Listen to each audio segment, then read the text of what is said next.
Olá, pessoal. Muito boa tarde a todos e a todas. Muito boa tarde a todos e a todas. Sejam muito bem-vindos para mais uma live do nosso projeto All com Gel, Todos com Gel. Sejam muito bem-vindos e eu quero dar parabéns a vocês por terem reservado aqui esse momento, essa tarde aqui de quinta-feira, para podermos falar sobre um tema fantástico que é o sensoriamento remoto. Muito legal ter vocês aqui conosco. E eu quero começar pedindo para vocês confirmarem se estão me ouvindo bem, se estão vendo bem a nossa imagem.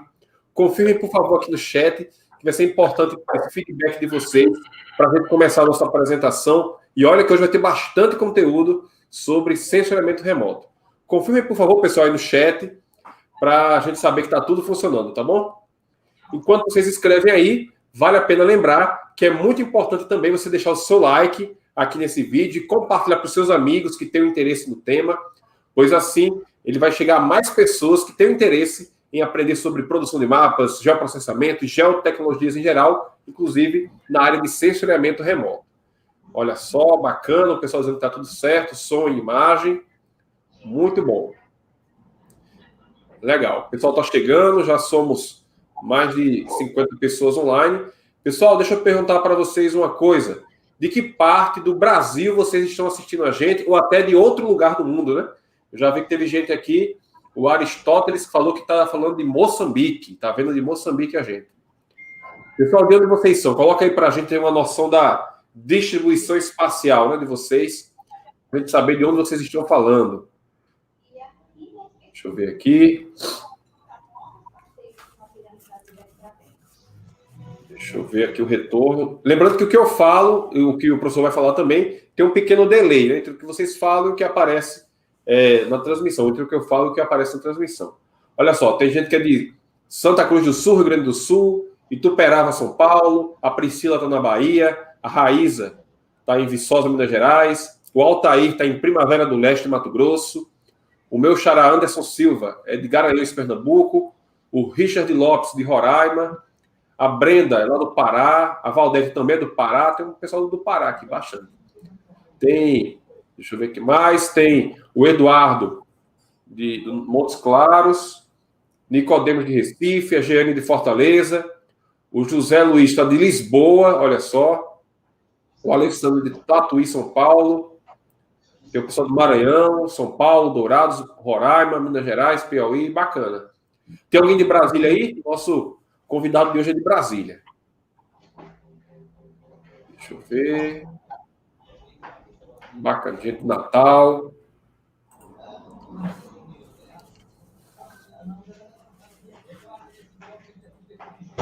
Muito bem. Juazeiro do Norte, pessoal de Minas, Ceará. O Eduardo colocou até as coordenadas de onde ele está. Muito bom, legal. Muito bem, pessoal. E aproveitando, eu queria perguntar a vocês uma coisa. Como é que está o clima aí na região de vocês com respeito a essa crise mundial que nós estamos passando, né? O pessoal tem respeitado o isolamento social? Ou o pessoal não está levando a sério ainda? O que é que vocês acham? O pessoal está levando a sério aí onde vocês estão? O pessoal está se queixando aí que está faltando a sua imagem, Anderson. Sim, vou colocar de volta. E aí, pessoal?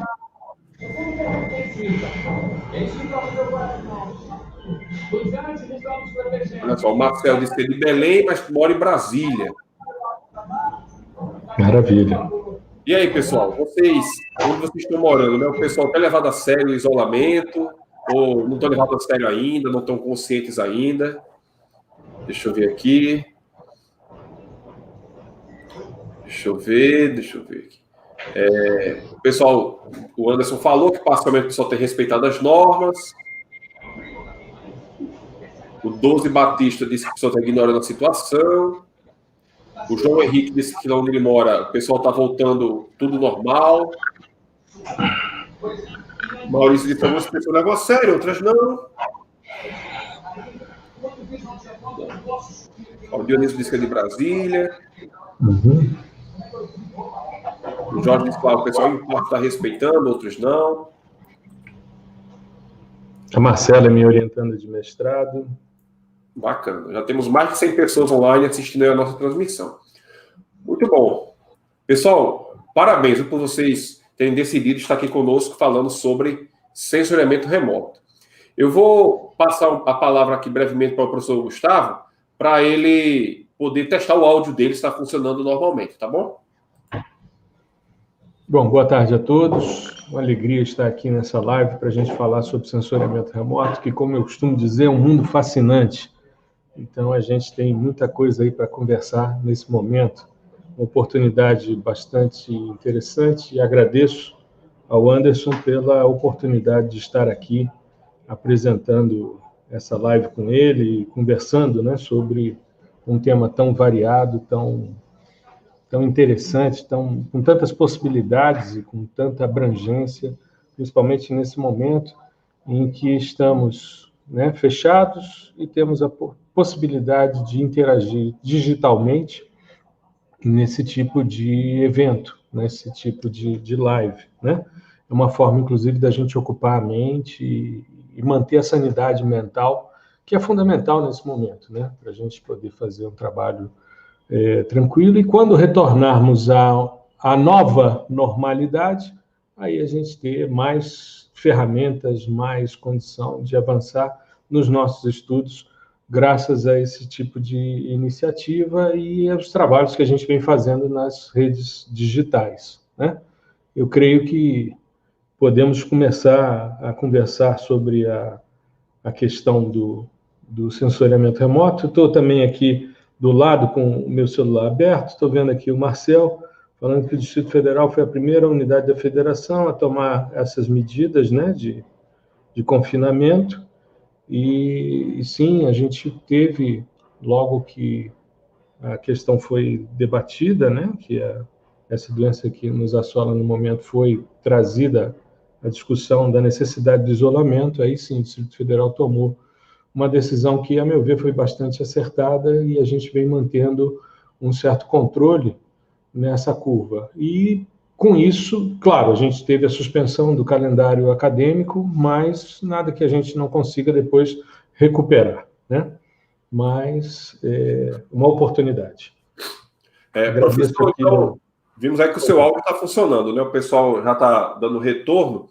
Maravilha. Aí eu queria fazer assim, uma breve pergunta para o pessoal se contextualizar, né? Se for possível, o senhor contar para a gente como é que o senhor ingressou nesse mundo de sensoriamento remoto, há quanto tempo o senhor tem trabalhado nessa área. Eu acredito que o pessoal vai gostar bastante de saber. Uhum. Bom, eu comecei há mais de 30 anos, né? Eu sou quase contemporâneo dos sistemas. Vi muita coisa acontecer nesse período. Eu tive a oportunidade, quando eu fazia graduação, depois foi meu orientador de doutorado, meu co-orientador de doutorado, o professor Paulo Menezes, ele voltou do INPE, da primeira turma do mestrado do INPE em sensoriamento remoto, e implementou pela primeira vez no Brasil uma disciplina de sensoriamento remoto em universidades. Eu era estudante de geografia nessa época, isso nos anos 80, isso em 88, mais ou menos, foi quando ele retornou para a universidade. E a gente teve a oportunidade de trabalhar com isso. Eu venho, claro, eu nasci um mês antes da chegada do homem à Lua, né? Então, o ano passado, eu inclusive fiz uma homenagem durante o mês de julho, eu sou de junho, eu fiz uma homenagem à chegada do homem à Lua, porque a minha infância foi preenchida por essas questões de corrida espacial. Eu cresci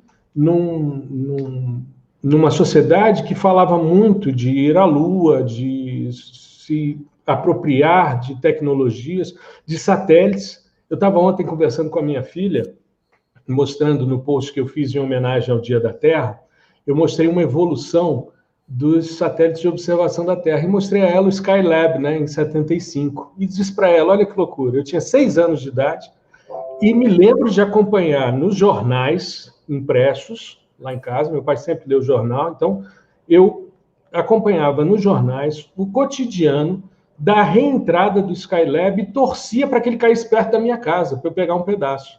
Ele caiu num deserto australiano, então eu acabei não tendo essa sorte. Então, quando eu fui para a geografia, eu já migrei para a geografia física e para a geografia técnica. Trabalhava com cartografia, com fotointerpretação, com mapeamento manual. A gente fazia cálculo de declividade usando ábaco, uma série de coisas nesse sentido que parecem inexistentes hoje, mas que era o nosso cotidiano. Então, eu, quando comecei a me aproximar do trabalho final de graduação, eu tive acesso à primeira imagem spot de Brasília e fui fazer, então, meu trabalho de TCC.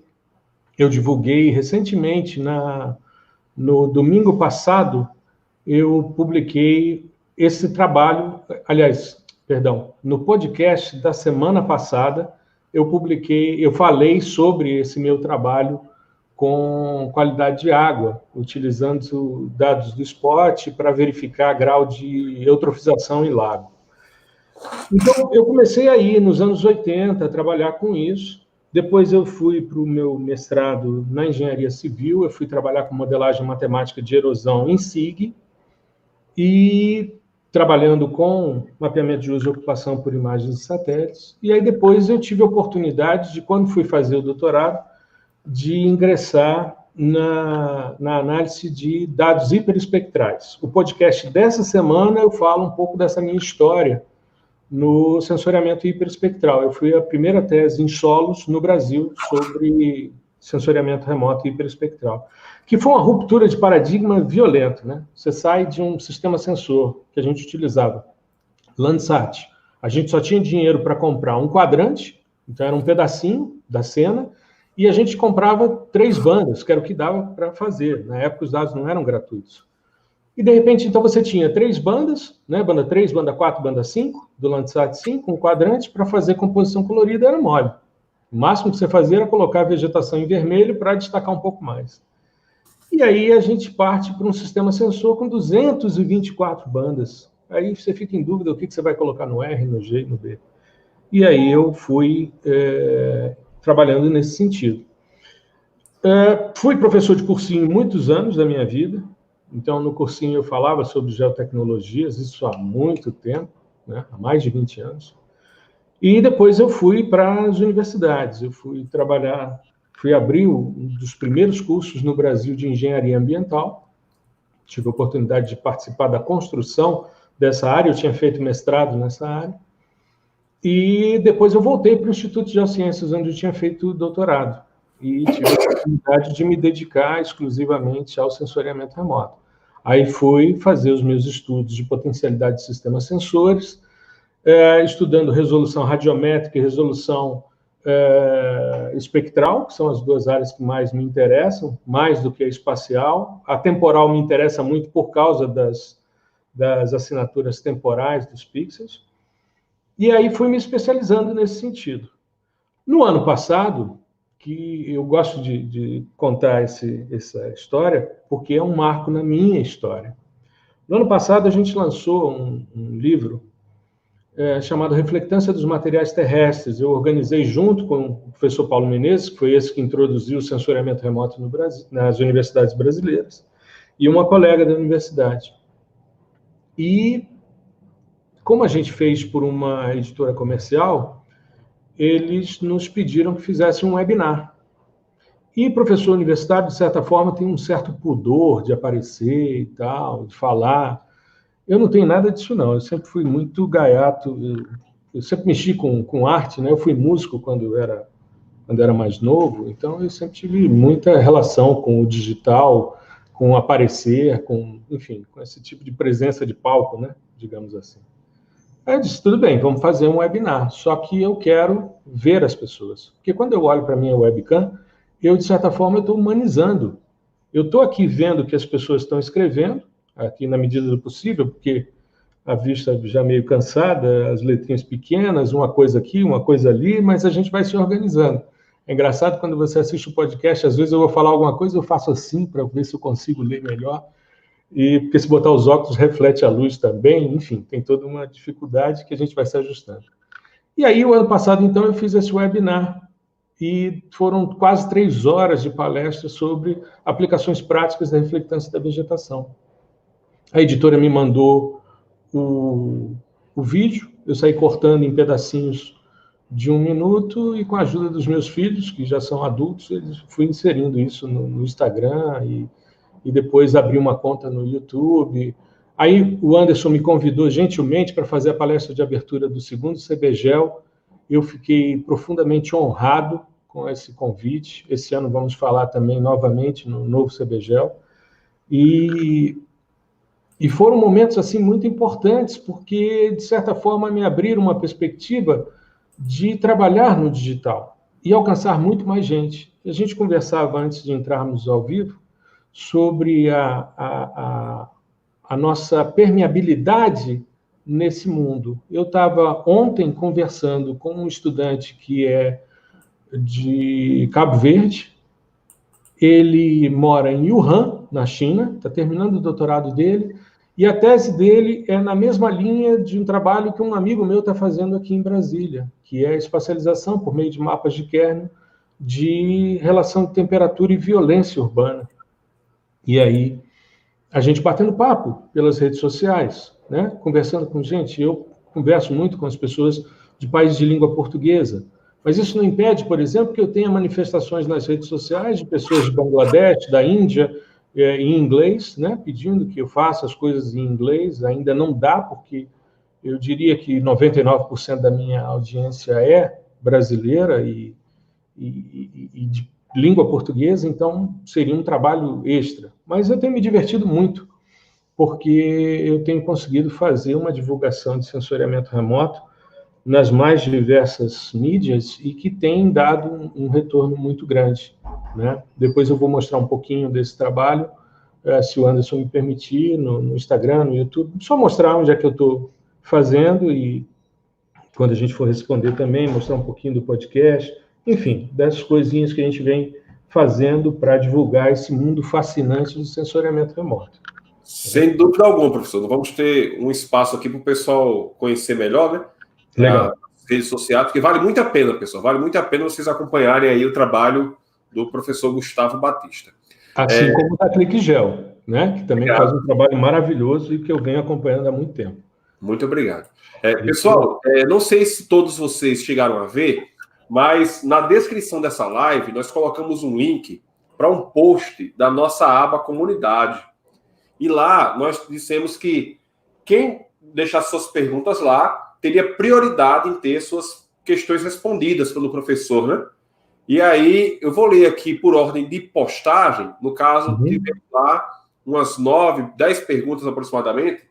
Eu vou ler aqui por ordem das que foram colocadas, professor Gustavo, para a gente poder ir comentando, né, e respondendo de acordo com o que foi colocado lá, e depois nós vamos abrir espaço para as perguntas ao vivo aqui na live, tá bom?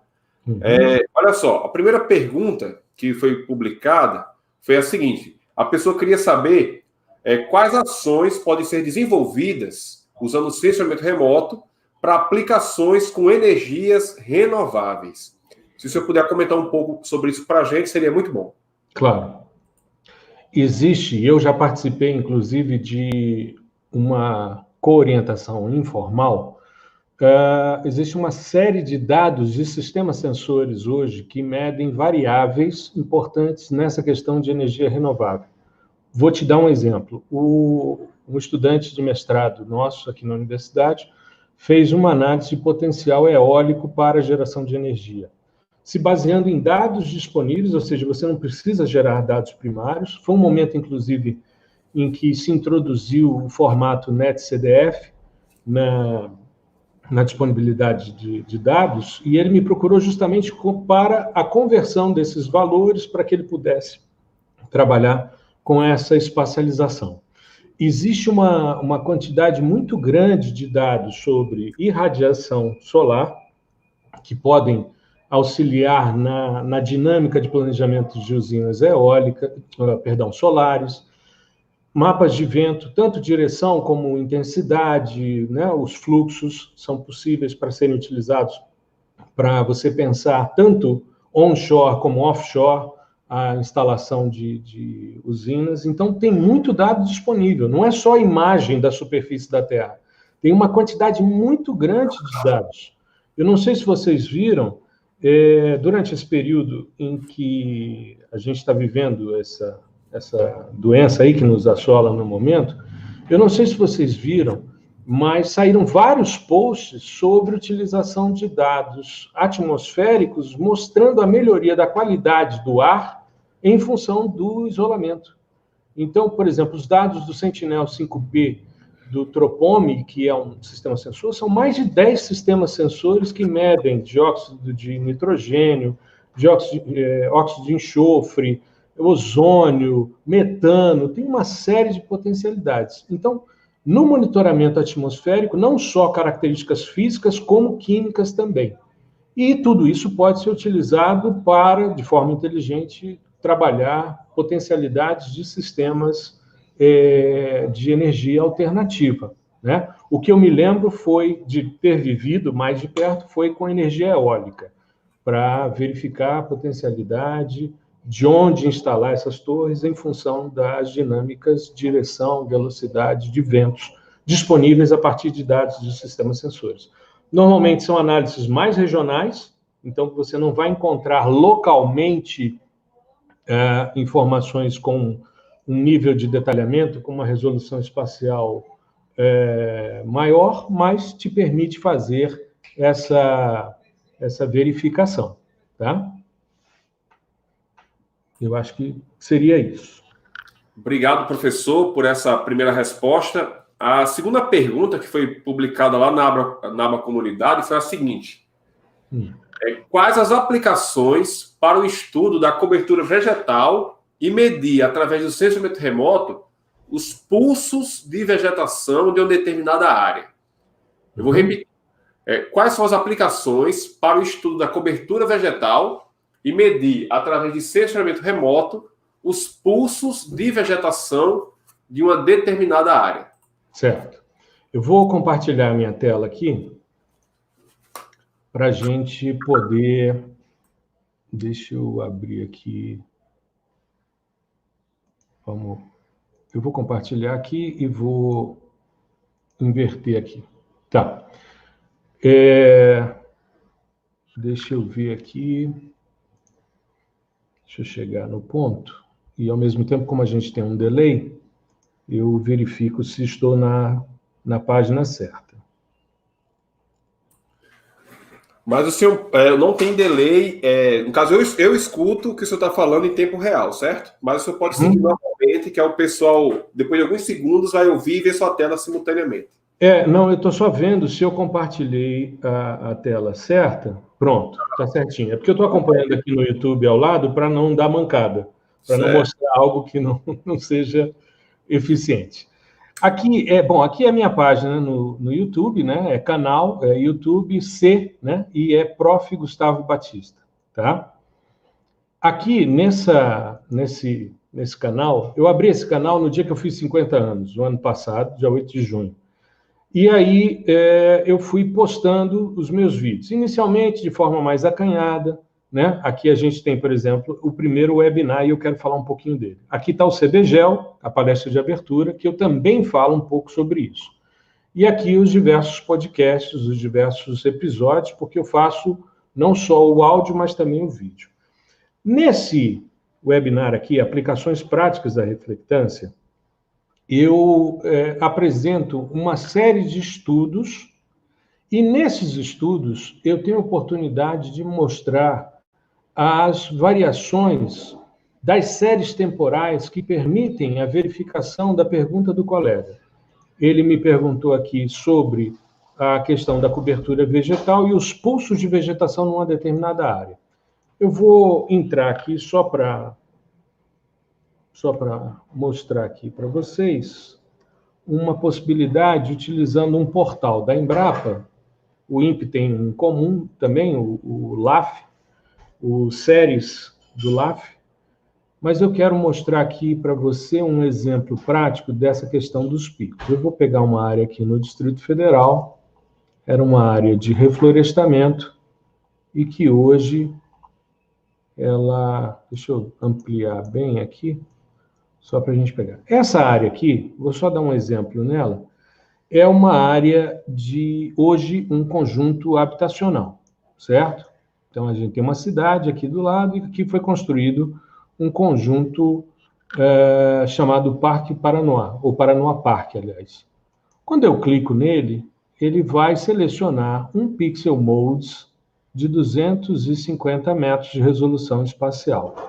E ele vai se basear no produto de vegetação do Modes, e eu vou fazer aqui uma consideração. Você tem aqui os índices espectrais NDVI e o EVI, que são dois índices, o de diferença normalizada, que tende a saturar um pouco mais os dados, e o EVI, se você olhar aqui, ele vai baixar um pouquinho os dados, né, em termos de escala. Eu vou manter o NDVI porque essa ampliação é mais interessante.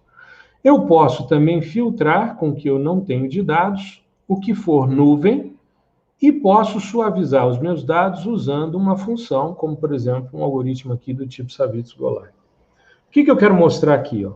Primeiro, essa área no reflorestamento. Então, veja que eu tenho de fevereiro de 2000 até aqui o dia, deixa eu ver aqui, dia 21 do 3, de 2020, eu tenho a informação da vegetação.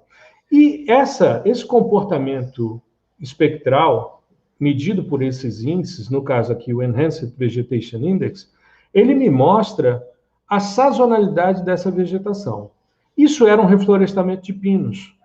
E aí, quando a gente vai analisando, aqui é o momento em que você tem o corte raso, que você retira o reflorestamento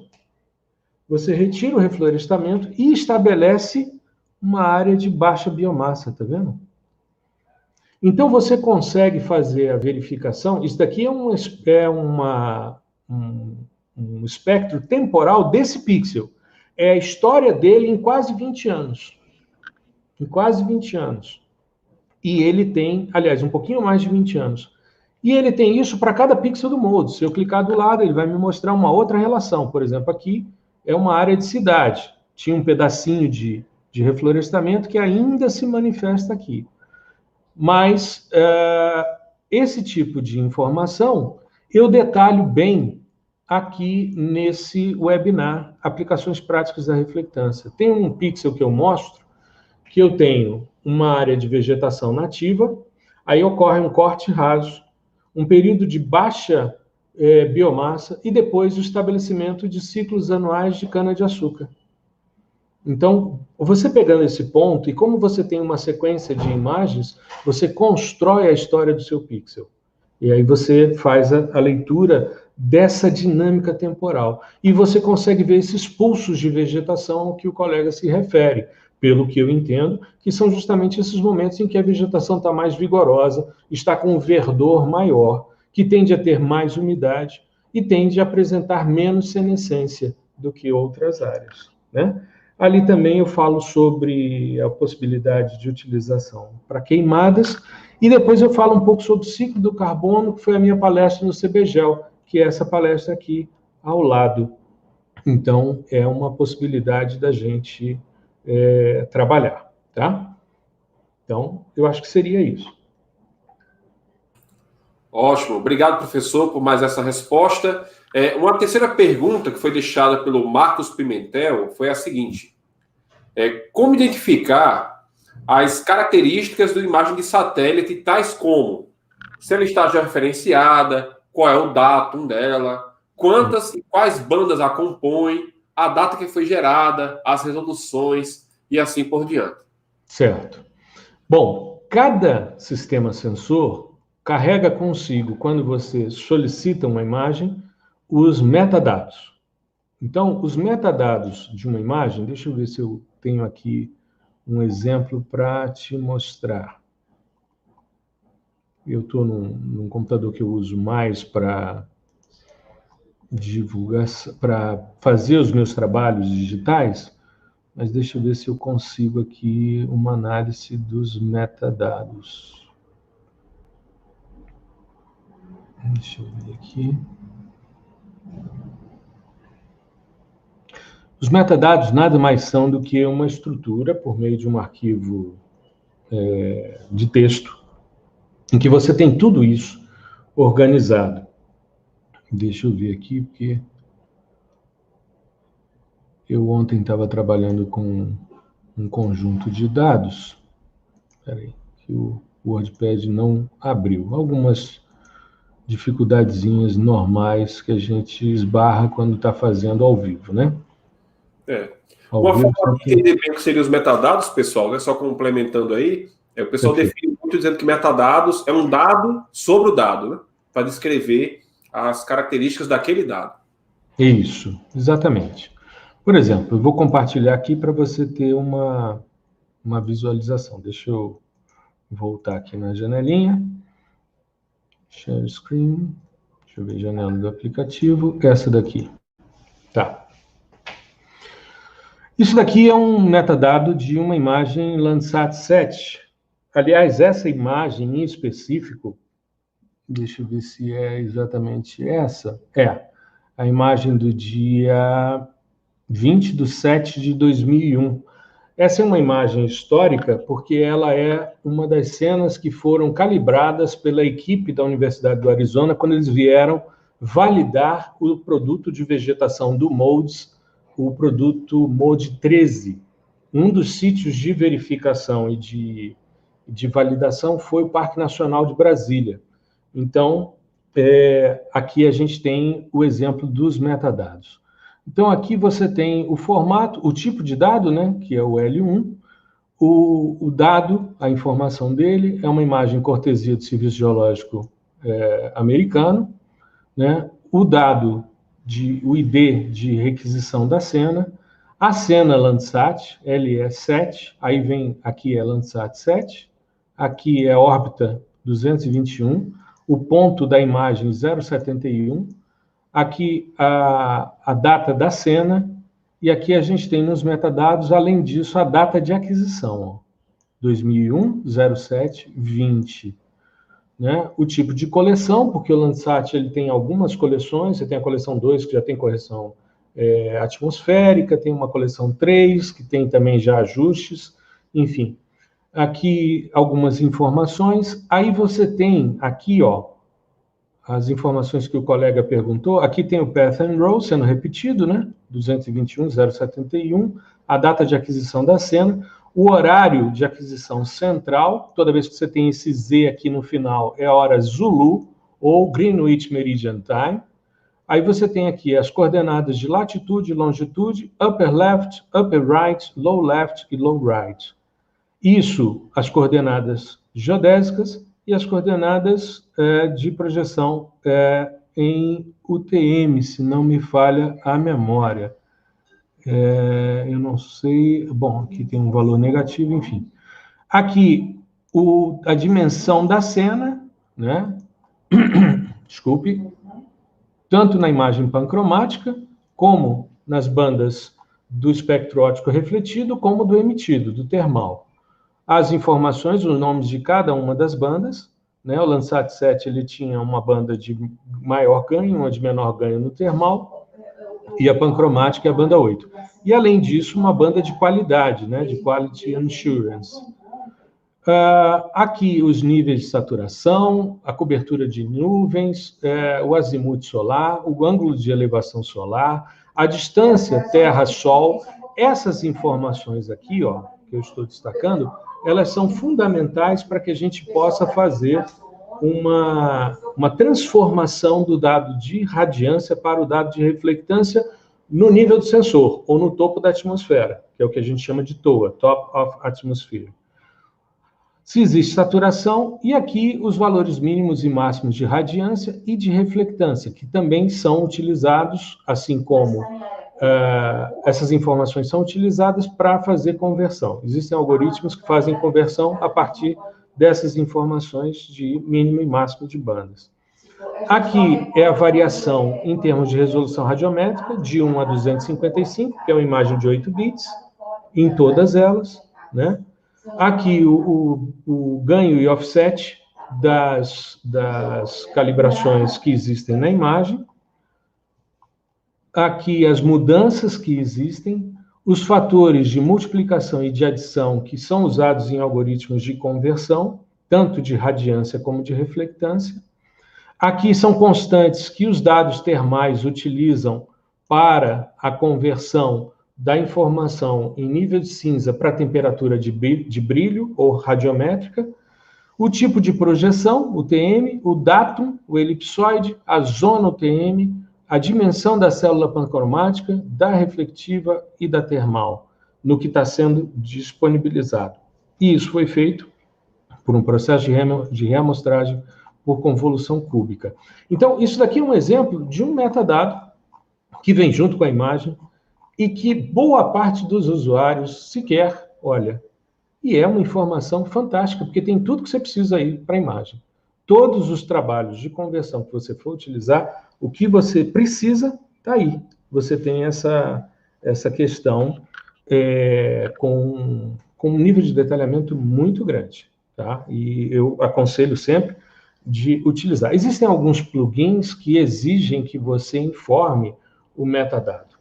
Existem softwares comerciais que você abre o conjunto de dados a partir do metadado. Então, é uma informação que não é simplesmente um arquivinho que deva ser deixado de lado e vamos já partir para as imagens. Não, leia. Um dos grandes problemas que eu vejo hoje com um acesso muito grande à informação é que as pessoas perderam, muitas vezes, a característica de ler os manuais, os descritores, os dados que vêm juntos. É a única maneira que você tem de se apropriar. Eu, quando tem uma linha de pesquisa que eu desenvolvo há muitos anos na universidade, chamada Potencialidade de Sistemas Sensores. Sai um sistema novo, eu quero testar ele, seja para vegetação, para solo, para água, o que for, atmosfera, para que for, né? Porque, como eu disse, a minha pesquisa é radiométrica e espectral. Então, eu quero ver como é que as respostas, as larguras de banda, a quantidade de bits que eu vou ter, vão me permitir esse tipo de análise. E aí, eu faço essa verificação. Sempre eu pego o descritor do sistema sensor, eu leio os documentos dos descritores. Se eu vou utilizar um algoritmo, eu leio como é o algoritmo, o que ele está fazendo, que é justamente você se apropriar disso. Esse, inclusive, eu já vou dar um spoiler aqui, vai ser o tema do podcast dessa semana. Porque eu encontrei, depois de muitos anos, um texto do Richard Feynman, que era um físico fantástico. Ele faleceu em 88, se não me falha a memória, e ela falha com uma certa frequência. Mas o Feynman foi um gênio do século XX. Ele, inclusive, foi agraciado com o Prêmio Nobel. E o Feynman, na década de 50, ficou no Brasil, durante um período, a convite do Departamento de Estado norte-americano para entender o sistema de educação. E ele viu que muita coisa estava furada. É interessante porque ele chega numa sala de estudantes que seriam depois professores universitários e tal, eram estudantes de doutorado. E ele chega numa sala e ele pergunta sobre um determinado fenômeno e tal, e ninguém sabia do fenômeno. Mas ele não disse o nome do fenômeno. Aí ele pediu que as pessoas olhassem para as águas da Baía de Guanabara, aliás, para a Marina da Glória, ali no Rio de Janeiro, ele estava na Urca. Ele pede para as pessoas olharem o mar e pergunta qual o fenômeno que ali estava acontecendo. Havia um processo de polarização da luz na água e ninguém se manifestou. Aí ele perguntou, alguém conhece aí a equação de fulano de tal? Aí todo mundo sabia. Todo mundo sabia. Sabia em termos, né? Conhecia, já tinha ouvido falar, tinha decorado, mas não conseguia trazer isso para o mundo real, não conseguia traduzir isso para o mundo real. E a gente acaba, de certa forma, fazendo isso em sensoriamento remoto. A gente pega, por exemplo, eu mostrei aqui o NDVI. Provavelmente, quem é da área de sensoriamento remoto sabe a fórmula do NDVI, porque é um índice espectral desenvolvido em 1973, no primeiro simpósio do Hertz-1, que depois virou Landsat-1. Agora, você sabe o que ele está medindo? Você entende espectralmente o que acontece quando você sai de um valor positivo para um valor negativo? Não sei. Muitas vezes não sabem. Então, esse tipo de apropriação é que eu acho que é interessante. E ler manual, por incrível que pareça, pode ser uma coisa chata, mas te abre muita perspectiva. Às vezes você olha e fala, nossa, eu estou embarreirado aqui, a coisa não avança. Mas você estudou aquele assunto? Você leu a referência? Você viu o artigo que explica o índice espectral? Não. Então, muita gente sai aplicando as coisas como acha que deve, né? E aí não se apropria de verdade. Isso é uma coisa que eu vou discutir nesse podcast. Eu estou animadíssimo, quero ver se gravo ainda hoje, porque ele sai na segunda-feira. Eu quero ver se gravo ainda hoje, porque tem 2 dias que eu não durmo desde que eu reencontrei esse texto do Richard Feynman na internet. Né? Estava procurando, comprei o livro dele, mas encontrei um PDF e estou há 2 dias pensando nisso, porque isso é uma coisa que me acompanha há mais de 30 anos. É como fazer com que as pessoas entendam o que está acontecendo. Sem entrar muito no formalismo matemático, sem entrar muito mas a pessoa entender o que está acontecendo, qual é o princípio físico que está ali, o que está ocorrendo, né? Se apropriar, entender o que está acontecendo. Porque aí você discute seu resultado. Aí você não simplesmente descreve, encontrei um valor de tanto. Não, isso significa tal coisa, tem tal percepção e tal. Eu penso assim, né? Enfim. Corretíssimo, né, professor? Como até o nosso parceiro aí, Ranieri, que fez uma live com a gente semana passada, comentou aqui no chat, sem dúvida, ler os manuais tem uma importância crucial, né? Senão a gente não avança, né? É verdade. Eu acho graça, a gente compra um carro novo ou um eletrodoméstico, e as pessoas não se preocupam. Eu não consigo abrir um eletrodoméstico sem ler o manual antes. Porque eu fico com medo de não utilizar a potencialidade dele, ou de fazer uma besteira. Né? É verdade. Eu não olho só o guia rápido de como ligar, não. Eu vou passo a passo, vou entender quais são os problemas. As pessoas acham que é uma perda de tempo. Eu não sei, eu sou da época da enciclopédia, né? Eu gostava de ler enciclopédia. Eu tenho esse padrão ainda, né? Isso, de certa forma, entrega, inclusive, a idade. Mas eu acho que a gente sai do outro lado. É porque eu sou de uma geração que fazia cartografia a lenha, sensoriamento remoto a lenha, sabe? Eu fazia mapa de modelo 3D, a gente fazia bloco diagrama, fazia um perfil topográfico, fazia outro, botava isso em perspectiva para a gente tentar entender o terreno em 3 dimensões. Isso na mão. Eu ganhei dinheiro na graduação fazendo mapa em papel vegetal, com normógrafo e nanquim, para os meus professores publicarem seus artigos nas revistas científicas. Então, eu fazia na mão. E fazendo na mão... Desculpa. Não, pois não. O pessoal reclamando hoje quando o programa trava, né? Exatamente. E aí, o que acontece? Quando você faz na mão, você sabe se o resultado do programa está certo ou não, se faz sentido ou não. Porque, como você já fez, você conhece o backstage. Então, você sabe quando uma coisa dá certo ou não. E, de repente, se você simplesmente faz... Eu tinha uma professora que dizia o seguinte, não, você coloca no computador que ele faz. Eu ficava pensando, tá, então você vem com aquela maçaroca de dados, abre o drive do disquete e joga aquilo dali que ele faz. Ele é um ser animado que tem inteligência e ele mesmo toma as decisões. Não, tem um carinha por trás que está pensando e elaborando as coisas, né? Então, eu sempre tive essa preocupação.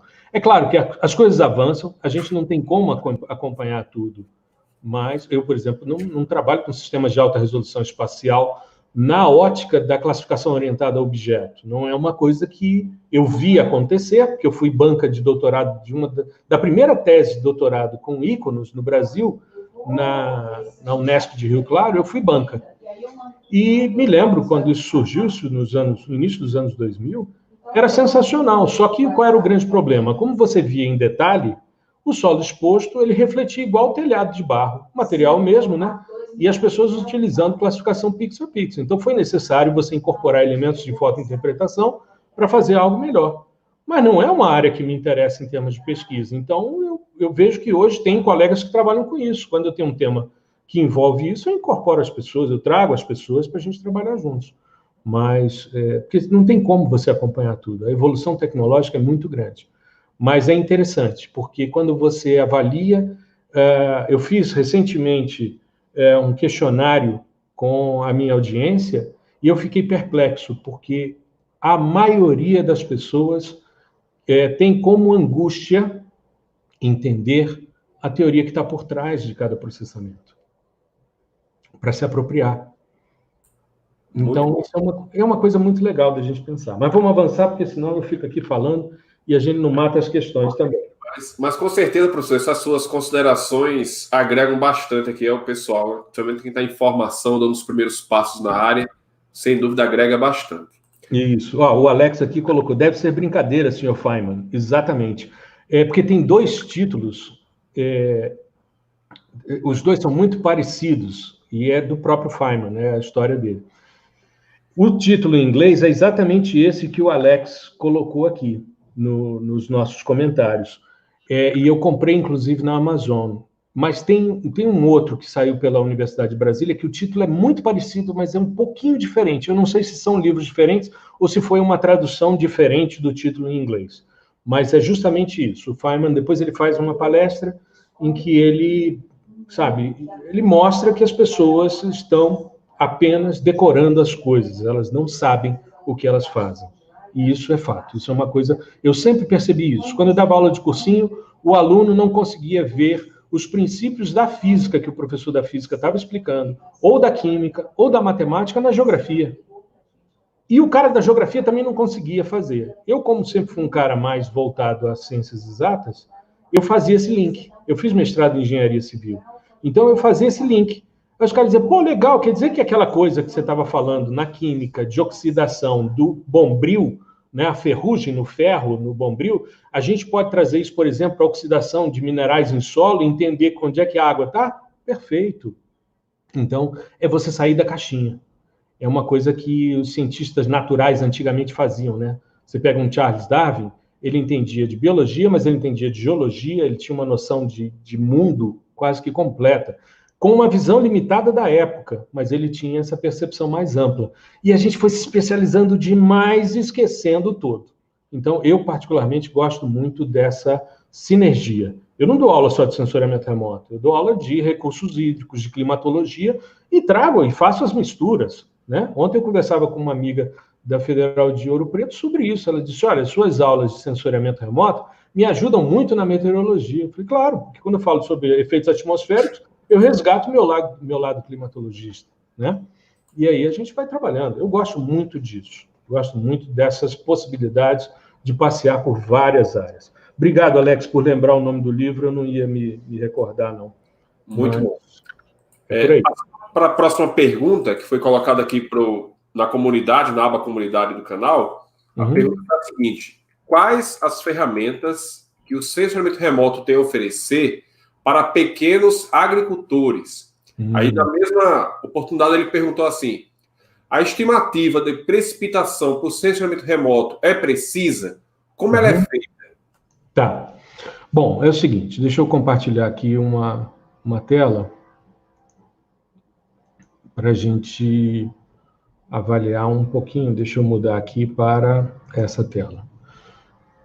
Eu mostrei o SATVEG, que aqui eu tenho a possibilidade de verificação de safras. É porque aqui, deixa eu ver se eu pego uma área agrícola para mostrar aqui com mais detalhe. Vou pegar um pixel aqui numa área agrícola aqui no DF. Você vê os ciclos de cultura, tá? Tanto safra como safra e safrinha, tá vendo? Quando você tem dois picos aqui, dois pulsos, você tem safra e safrinha, né? Isso se verifica, por exemplo, também numa área de irrigação, em que você tem um controle maior e você vê a sazonalidade. Vai depender muito da cultura. Com relação, deixa eu entrar aqui no Series LAF-IMP. Você tem aqui, esse projeto é um projeto fantástico. Ah, meu Deus, será que eu vou me lembrar da senha? Tá, é o seguinte, eles utilizam aqui, essa é uma das medidas mais usuais. Oh, que coisa, eu ontem... Ah, tá aqui, perdão. Deixa eu entrar aqui. É um portal muito parecido, ele está atualizado só até 2017, porque esse projeto ele começou com 14 pessoas, se não me falha a memória, lá no INPE, mas as pessoas foram se aposentando e não houve uma renovação de quadros. Então, de certa forma, você acaba... Parece que hoje, um aluno meu foi fazer um estudo lá no INPE com essas séries temporais, e parece que hoje só tem uma pessoa trabalhando nisso. Mesma coisa, é um pixel do Modes, tá? Só que aqui ele me traz um pouco mais de informação. Olha só. ele me traz aqui. Em azul, os dados do TRMM, ou do TRIM. O TRIM é esse Tropical Rainfall Measuring Mission. Ele é um sistema sensor que tem 25 quilômetros de resolução espacial, tá? Ele é para análises regionais. Mas ele é bastante preciso e tem um nível de validação. O que os caras do INPE fazem? Eles pegam os dados do TRIM e ajustam para o pixel de 250 metros. Então, claro, você vai ter lá o pixel de 1 quilômetro, vamos pensar num pixel de 1 quilômetro, eles fazem a remostragem para 250 metros, o de 25 quilômetros eles fazem a remostragem para 250 metros e agrupam essas informações. Eu tenho aqui em vermelho o EVI2, Enhanced Vegetation Index 2, que é o índice melhorado, né, o índice de vegetação melhorado, sem a banda do azul. Tá? Ele já está filtrado aqui pela transformada de wavelet. Tá? Você pode retirar aqui com ou sem filtro. E você pode baixar esses dados aqui, você clicando nessas setinhas. Você pega os dados sem filtro, os dados com filtro, a precipitação, e aqui você tem 4 momentos de temperatura. Você tem o MODES, ele está em 2 plataformas, e ele tem um produto de temperatura de superfície, que é o MODE 11, e o MYD 11. O MODE fica na plataforma Terra, o MYD na plataforma Aqua. Você tem, então, o mesmo sensor em 2 satélites distintos, em 2 plataformas distintas. Um é de órbita descendente, então ele imageia quando está descendo, e o outro é de órbita ascendente, imageia quando está subindo. Resultado, você tem uma imagem de manhã, uma imagem de tarde, uma imagem de noite e uma de madrugada, para você avaliar isso em termos de temperatura em 4 momentos distintos. Aqui você tem as de dia, a verde e a amarela, e as de noite, a azul e a vermelha, para aquele pixel ao longo dessa história. E você consegue, então, baixar esses dados, isso é uma plataforma gratuita, você faz sua inscrição, e para a sua área você pode verificar como foi a história e fazer uma análise nesse sentido. Uma outra coisa, eu quando fiz o meu doutorado, como eu estava fazendo em geologia, eu trabalhava com espacialização de grau de intemperismo de solos. Por quê? Dependendo do tipo de intemperismo que você tem maior absorção de nutrientes, ou menor. Então, você pega uma área que supostamente seria homogênea e você aplica insumos. Não necessariamente você está aplicando a quantidade correta de insumos. Às vezes você está colocando menos, tem uma produtividade menor. Às vezes você está colocando mais, vai ser lixiviado, está jogando dinheiro fora, tá? Lavando o solo e levando o nutriente, insumo que você pagou e está indo embora. Então, existe essa dicotomia, porque normalmente a gente pega alguns pontos e faz a média e aplica igual. Não é assim. Você sabendo a mineralogia, você tem isso daí. E na época que eu fiz o doutorado, a Embrapa me convidou para fazer um sistema de agricultura de precisão com esses dados hiperespectrais para pequenos produtores. Só que a gente depende das imagens para poder fazer isso. Eu participo de uma discussão junto ao JPL sobre a questão do sistema RISPIRE, que seria um hiperespectral orbital, juntamente com a parte termal. Seria a junção do Everest com o Aster. Só que esses 2 sistemas sensores, eles teriam sido colocados em órbita em 2016. Mas como eu venho ressaltando nos podcasts e em outros momentos, a prioridade hoje da NASA é a missão Artemis. É voltar à Lua para daí dar um salto a Marte. Então, a corrida espacial, de certa forma, ela está muito mais hoje voltada à ocupação de Marte, chegar a Marte, botar um ser humano em Marte, do que efetivamente investir num sistema como esse. Tá? Então, quando isso estiver disponível, a ideia é que tenhamos uma nova imagem a cada 19 dias, com uma boa resolução espacial, vai ser possível, com algoritmos simples, com índices espectrais simples, fazer a verificação tanto da mineralogia, com isso você ter o grau de intemperismo, e também verificar os teores de argila, que também são importantes nesse processo de aplicação localizada de insumos. Seria uma agricultura de precisão para pequenos produtores, tá? Então, seria dentro dessa perspectiva. Muito bem. Certo, professor. Obrigado por mais uma resposta. A próxima pergunta do João Henrique. Ele perguntou o seguinte: como usar o sensoriamento remoto de forma correta para análise, uso e comparação na identificação das mudanças do uso e cobertura da terra no decorrer dos anos? E ele parabeniza pela iniciativa, né? Eu vejo ali que essa explicação que eu dei, ela pode ser utilizada para esse fim, né? Deixa eu compartilhar aqui novamente, só para mostrar uma outra possibilidade, que é o seguinte. Além da gente trabalhar com essas séries temporais que estão disponíveis nesse portal, tanto o do INPE como da Embrapa, SatVeg, né, que é da Embrapa, deixa eu ver aqui, é o CNPTIA, né? Depois, professor, se por gentileza você puder passar esses links todos que estão sendo mencionados para a gente, que claro, a gente coloca depois fixo na descrição dessa live, quando acabar. Maravilha, maravilha. Então, deixa eu mostrar uma outra possibilidade. Nós estávamos falando sobre mudanças de uso e ocupação, certo? Bom, uma outra possibilidade que a gente tem hoje, bastante produtiva também, é o Google Earth Engine, né?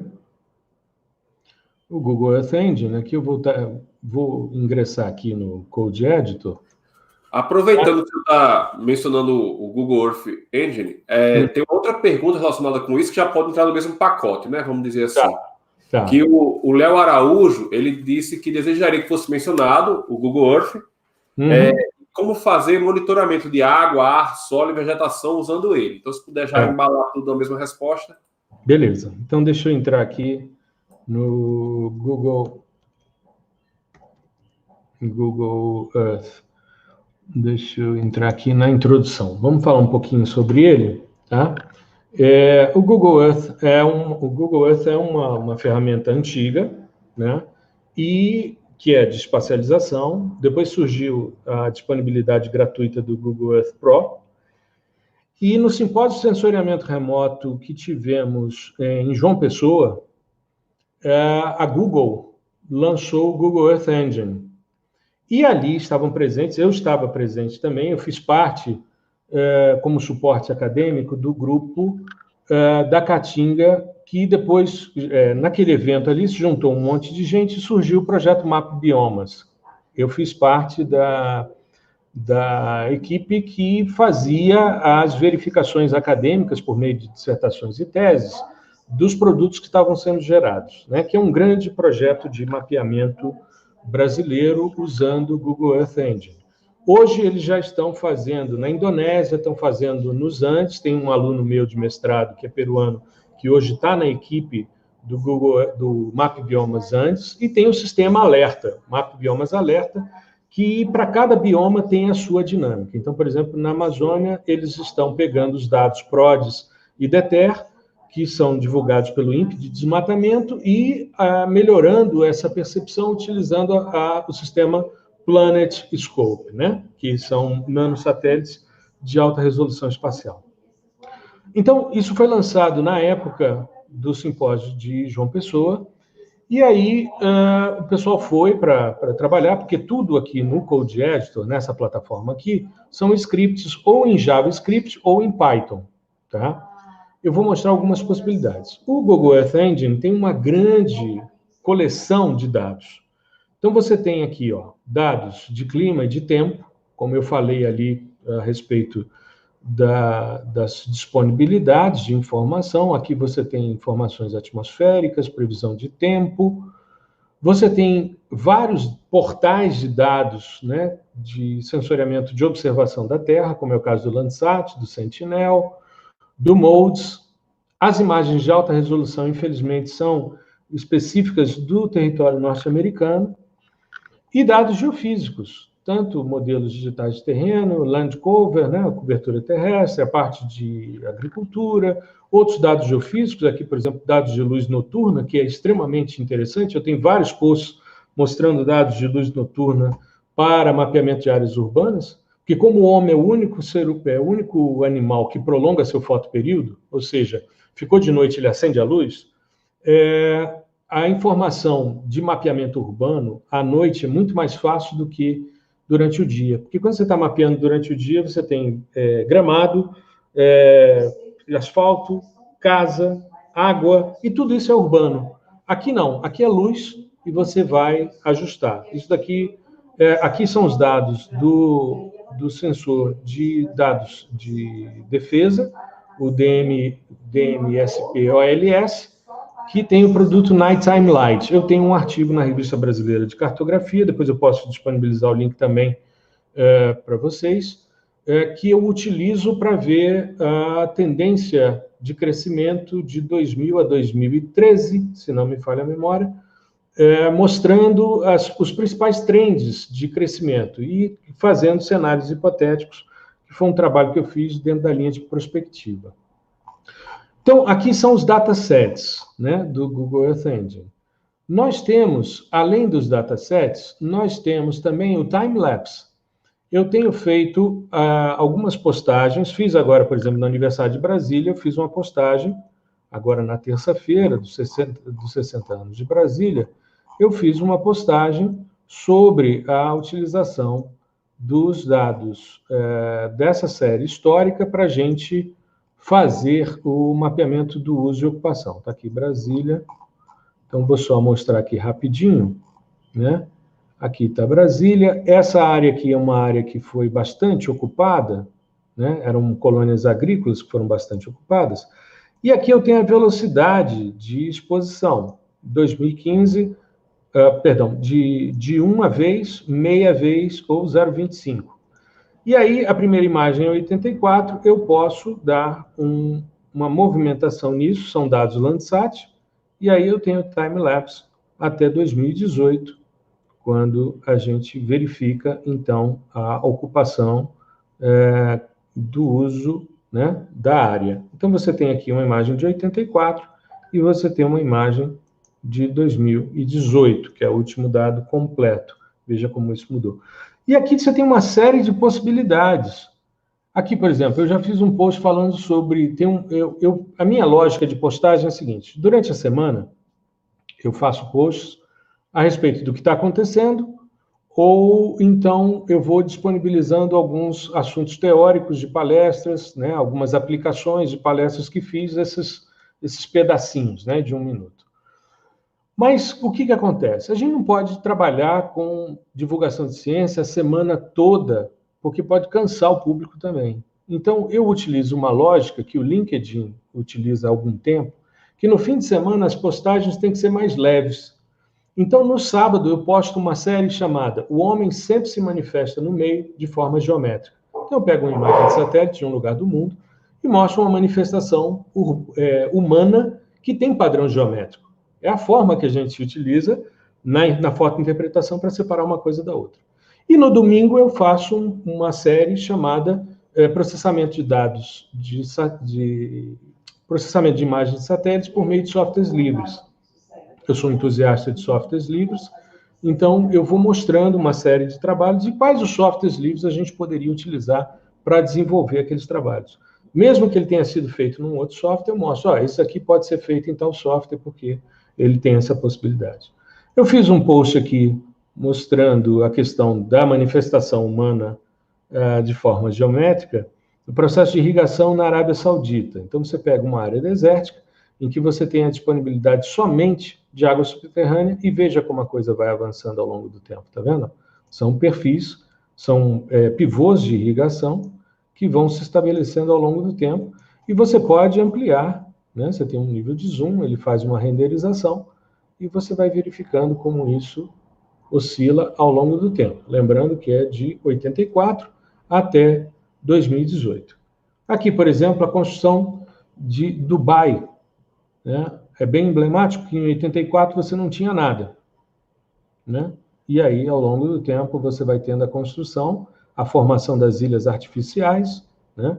E a ocupação. Então, você tem aqui 84 e tem 2018 aqui o estabelecimento, né? Antes e depois. Isso é uma possibilidade que o Google me traz também.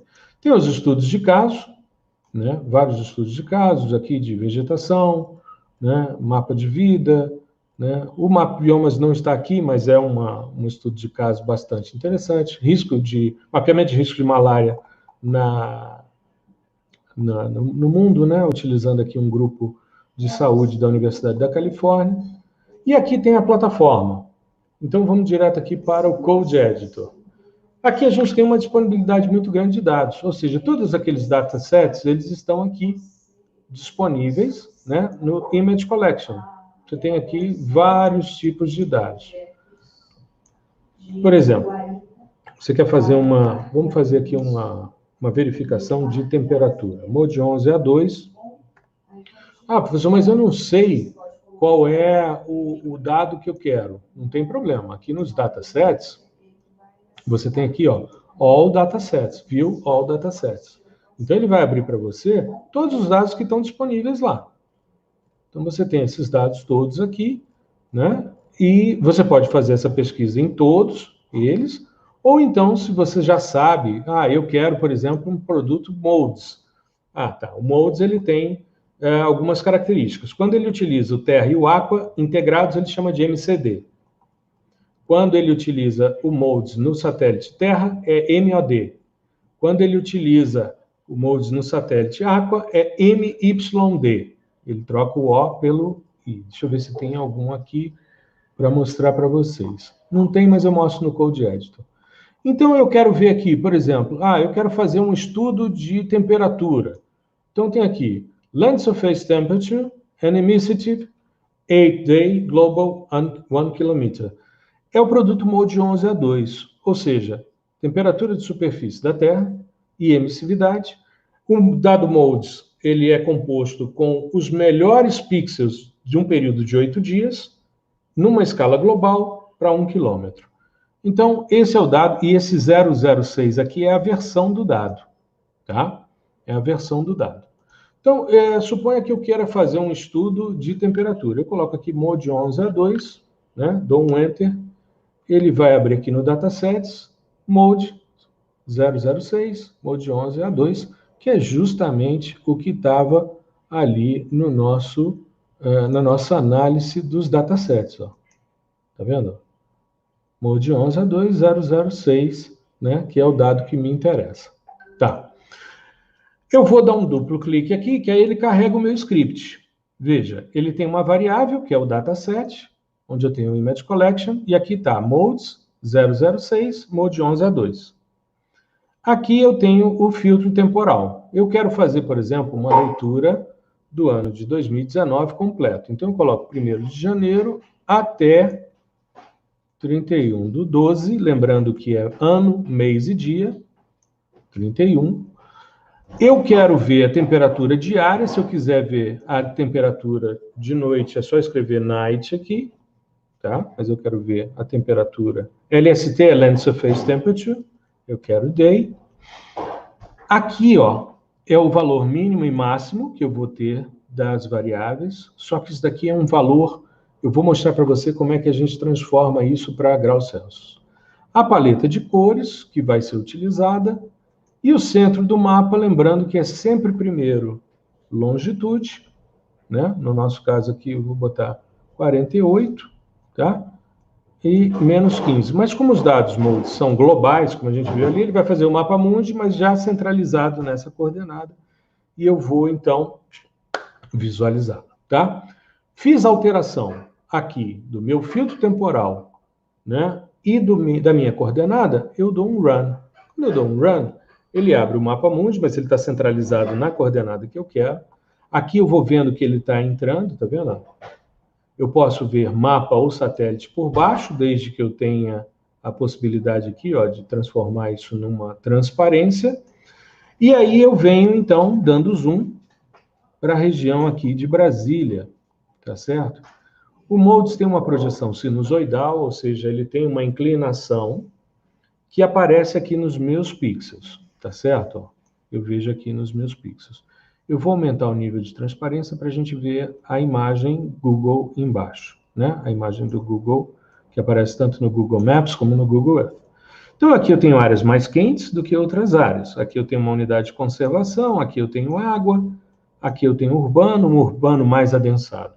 Veja, se eu clicar aqui em Inspector, eu posso, ao clicar aqui, né, saber qual é o ponto. Então, menos 48,1047 de longitude, menos 15,81,51 de latitude, e a resolução espacial do pixel que eu estou vendo aqui, tem 38 metros. Se eu aproximo, deixa ele renderizar, e eu clico aqui, novamente, ele muda aqui para 10 metros. Isso é escala de visualização, tá? O pixel tem 1 quilômetro, mas aqui a visualização está me dando 10 metros por pixel, tá? Nessa visualização aqui. E aqui ele me dá a temperatura, tá vendo? Ué, mas que valor é esse? LST Day 1 km. Bom, para aquele pixel ele me deu esse valor aqui. O que acontece? Se eu entro aqui no Google Mode 11A2, está aqui já, porque ontem eu mostrei isso para as minhas estudantes de iniciação científica. A gente está fazendo um estudo dentro do Distrito Federal de uma análise multitemporal de temperatura, relação com vegetação e com precipitação. Então, aqui eu tenho o produto. Eu tenho o produto Mode 11A2, versão 6. E aqui a característica dos dados. Eu tenho aqui, nessa aba Layers, eu tenho o fator de escala. O que eu tenho que fazer? Veja só, eu vou abrir uma calculadora aqui, só para a gente entender. Calculadora. Tá, ela não vai aparecer para você, mas tudo bem, só para me subsidiar. Vou voltar ali no Code Editor. Ele me deu 15.765, certo? Então, o que eu vou fazer? 15.765 na minha calculadora. E aí, eu tenho esse fator de escala. O que é esse fator de escala? É a conversão. A calculadora vai aparecer. É a conversão do meu dado de 16 bits para Kelvin, que a unidade dele é em Kelvin. Tá vendo? LST Day 1 km. Então, o que eu faço? Eu tenho lá os meus 15.765. Eu vou multiplicar por 0,02, que é o fator de escala. Eu tenho 315,3 Kelvin. Mas ninguém trabalha com temperatura em Kelvin, né? A gente trabalha com temperatura em Celsius. E aí é simples. O que você vai fazer?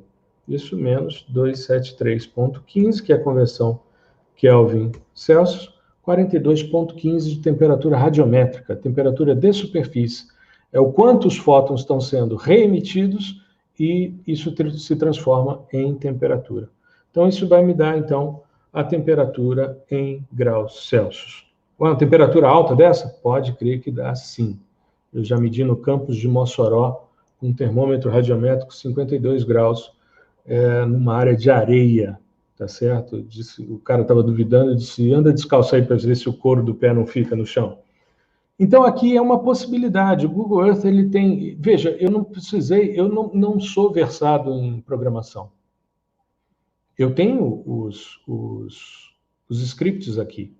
Eu posso fazer isso. Claro, se você programa, você vai e faz um monte de coisa. Eu tenho, né, no laboratório, tenho alunos que fazem suas dissertações e teses usando o Google Earth Engine. Então, eles manjam de programação. Eu digo o que deve ser visto e tal, e eles vão fazendo, que é aquilo que eu falei, né? As coisas vão se especializando e a gente nem sempre tem a possibilidade de acompanhar tudo, né? Nem tenho essa pretensão, mas é importante a gente saber que existe essa possibilidade. Se eu pegar uma área mais de água, aqui eu vou ter uma temperatura menor, por exemplo. Se eu pegar um pixel aqui no Lago Paranoá, cliquei aqui, ele vai me dar 15.023.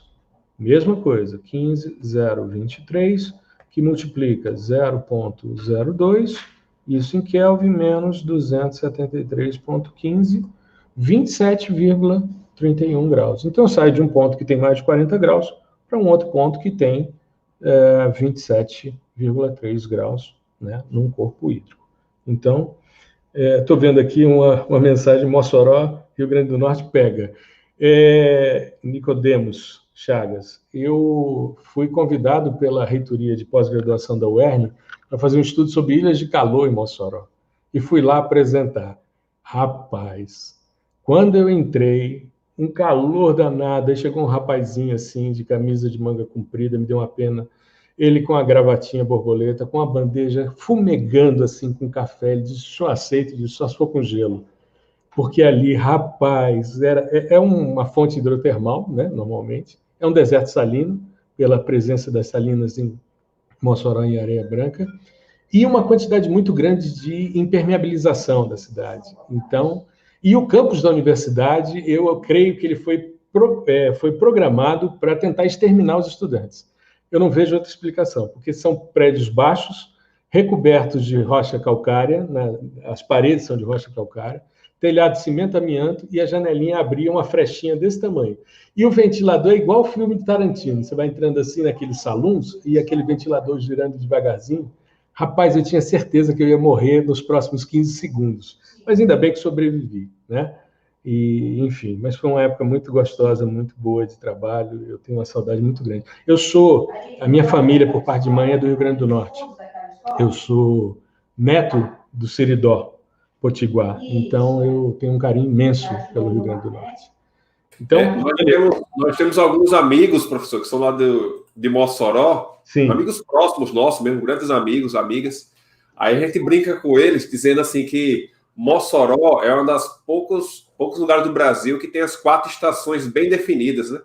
Que é seca, poeira, calor e mormaço. Exatamente. E eu costumo dizer o seguinte, se você foi muito ruim nessa vida e você vai ter já como destinação o inferno, você faz um estágio supervisionado de 6 meses em Mossoró antes de você ingressar, porque é uma aclimatação necessária, sabe? Agora, é uma cidade maravilhosa. Eu tenho grandes amigos ali, fiz pesquisas muito tempo ali e um carinho imenso, mas passei muito calor em Mossoró. Muito calor mesmo. Se medir 52 graus de temperatura radiométrica no campus da UERN. E aí, porque o chão ainda é de areia, né? E aí você tem essa tristeza. Mas, enfim. Aqui tem uma consideração. Boa tarde, professor. Aqui em Mossoró é a antessala do inferno. Imagine agora no período chuvoso. Misericórdia. Mas é uma cidade que eu tenho um carinho imenso. Aliás, eu ia muito a Natal, tenho grandes amigos, familiares, enfim, eu tenho um carinho imenso. Eu sou nordestino, nasci em Brasília, mas sou filho de nordestino, neto de nordestino, tanto do sertão como do Agreste e da Zona da Mata, né? Então eu tenho um carinho imenso pelo sertão. E trabalhei muitos anos no sertão, tanto no Rio Grande do Norte, como na Paraíba, como em Pernambuco, Alagoas e Sergipe, né? Tive a oportunidade, eu fiz parte do grupo de pesquisa sobre desertificação, um grupo especial que existia no Ministério do Meio Ambiente até o ano passado, e nós fizemos muitos estudos no semiárido, verificando a questão, e eu sempre, pela linha, um dos produtos do Mapiomas Alerta é o Árida, e eu fiz parte dessa discussão junto a esse grupo. Tive a oportunidade de ver projetos belíssimos, né? E aqui o nosso amigo perguntou se servia para... Eu mostrei temperatura, mas você pode botar a vegetação, é o MODE 13, enfim, você tem uma série de datasets aí, você pode fazer investigação pontual, né? Se você não tiver versado na programação, mas já resolve muita coisa legal. Eu gosto muito, sou entusiasta do Google Earth Engine. Muito bom. Teve uma pergunta relacionada com isso, que o José Reinaldo perguntou se tem a possibilidade de baixar esses dados de várias cidades com um único script. Sabe dizer? Tem sim. Tem sim. Você tem hoje, inclusive, plugins. Você tem um plugin hoje do Google Earth Engine para o QGIS. Então, você pode rodar as coisas e já abrir no QGIS. E tem um plugin que eu vi ontem de downloads de dados Sentinel, que estão na base do Google Earth Engine, você fazer o download das imagens para o QGIS. É possível, sim. Essa integração ela é possível e tem já um plugin, inclusive, do Google Earth Engine. Ele te pede, inclusive, porque para você entrar ali no Code Editor, no Timelapse, não. Mas para você entrar no Code Editor, você entra com a sua senha do Google, da Google, né? A mesma sua do Gmail, e aí ele vai te pedir para você se cadastrar. E aí depois você vai disponibilizar esse cadastro para... Ele vai te pedir um link que você vai copiar para poder liberar o plugin e fazer isso. Ontem uma aluna minha, que foi minha aluna no mestrado, ela me mandou, ela fez um stories mostrando os dados do Tropome para São Paulo e Rio, 2019, 2020, já querendo fazer essa migração para o plugin e fazer a escala de cores, né, relativa às concentrações de dióxido de nitrogênio a partir do QGIS. Muito interessante. Ontem à noite eu estava justamente separando material para gravar um vídeo sobre esse plugin do Google Earth Engine para o QGIS. Então logo vai estar aqui no canal um material sobre isso. Legal. Tem um probleminha que eu não sei se você já se deparou. Às vezes ele reclama da sua configuração de Python. Porque quando a gente instala o QGIS, ele pergunta se você quer configurar o Python. E muitas vezes a gente passa batido por isso. Então, tem que dar uma verificada, porque eu vou ter que refazer a minha instalação, porque está dando um conflitozinho de Python. Entendi. Muito bem. Passando para a próxima pergunta, pessoal. A próxima pergunta é a seguinte. Deixa eu pegar aqui, eu parei. Eu vou ler aqui o relato do Hudson. Ele passou por uma situação, ele quer entender por que isso pode estar acontecendo, certo? Tá bom. Depois de se apresentar, ele diz o seguinte. Ele tem tentado analisar a variação histórica da temperatura na cidade de Natal, Rio Grande do Norte. Olha aí. Mais um Potiguar. Uhum. Aí ele diz que tem utilizado dados do Landsat 5 e 8. Uhum. Entretanto, ele tem encontrado variações de até 4 graus Celsius em uma escala temporal de 30 anos. Certo. Ou seja, em 1984, encontrou uma temperatura calculada a partir de valores de radiância de 32 graus e em 2014, 28 graus. Perfeito. Em 1984, eram 32 graus. Uhum. Em 2014, 28 graus. Certo. E um ponto que passou por um amplo desenvolvimento urbano nesses últimos 30 anos. Aí ele foi que é decorrente das diferenças entre as cidades TM e TIRS. Mas ele O seu áudio está cortando um pouquinho, mas eu vi essa questão, eu dei uma olhadinha antes. Tem mais alguém com o senhor aí? Eu acho que está dando uma interferência, acho que precisa do telefone, não sei. É porque minha mulher também está em teletrabalho, enfim, então... Perfeito, normal. A gente peço desculpas aí, mas faz parte. Bom, vejamos aqui. Nossos amigos... Bom, primeira coisa é o seguinte. Você tem o TM5, que tinha um sensor para temperatura radiométrica, e tem uma melhoria agora que é o TIRS, né? Que está junto com o OLE no Landsat 8. Mas a gente não pode se esquecer que temperatura, tá? Ela tem uma influência muito grande da principal fonte de radiação, que é o Sol. Então, a gente precisa verificar a questão de se o Sol estava mais ativo ou menos ativo. Eu falo disso por quê? Porque eu já passei verões em Natal. Quando os meninos eram pequenos, a gente ia todo ano, né, veranear em Natal. E eu percebi que nos anos 90, eu tinha uma temperatura maior do que eu vinha sentindo nos anos 2000. Apesar do adensamento, eu vivi, por exemplo, o processo de invasão, digamos assim, dos europeus, né? Tinham voos charters diários e uma ocupação muito grande, principalmente de portugueses e espanhóis, em Natal, que foi quando a gente começou a viver uma dinâmica cultural interessante. Aqui é para o nativo, aqui é para o estrangeiro, então a gente tinha muito disso quando ia conversar com um parente ou outro, dizia, não, esse restaurante aí é para nativo. Então você sabia que os preços eram mais baixos, a comida era dentro de uma perspectiva mais de acordo, já que não recebíamos em euros. E aí, o nosso amigo, eu só não me lembro o nome dele, ele fez uma... Deixa eu ver se eu vejo aqui, que falou sobre Natal.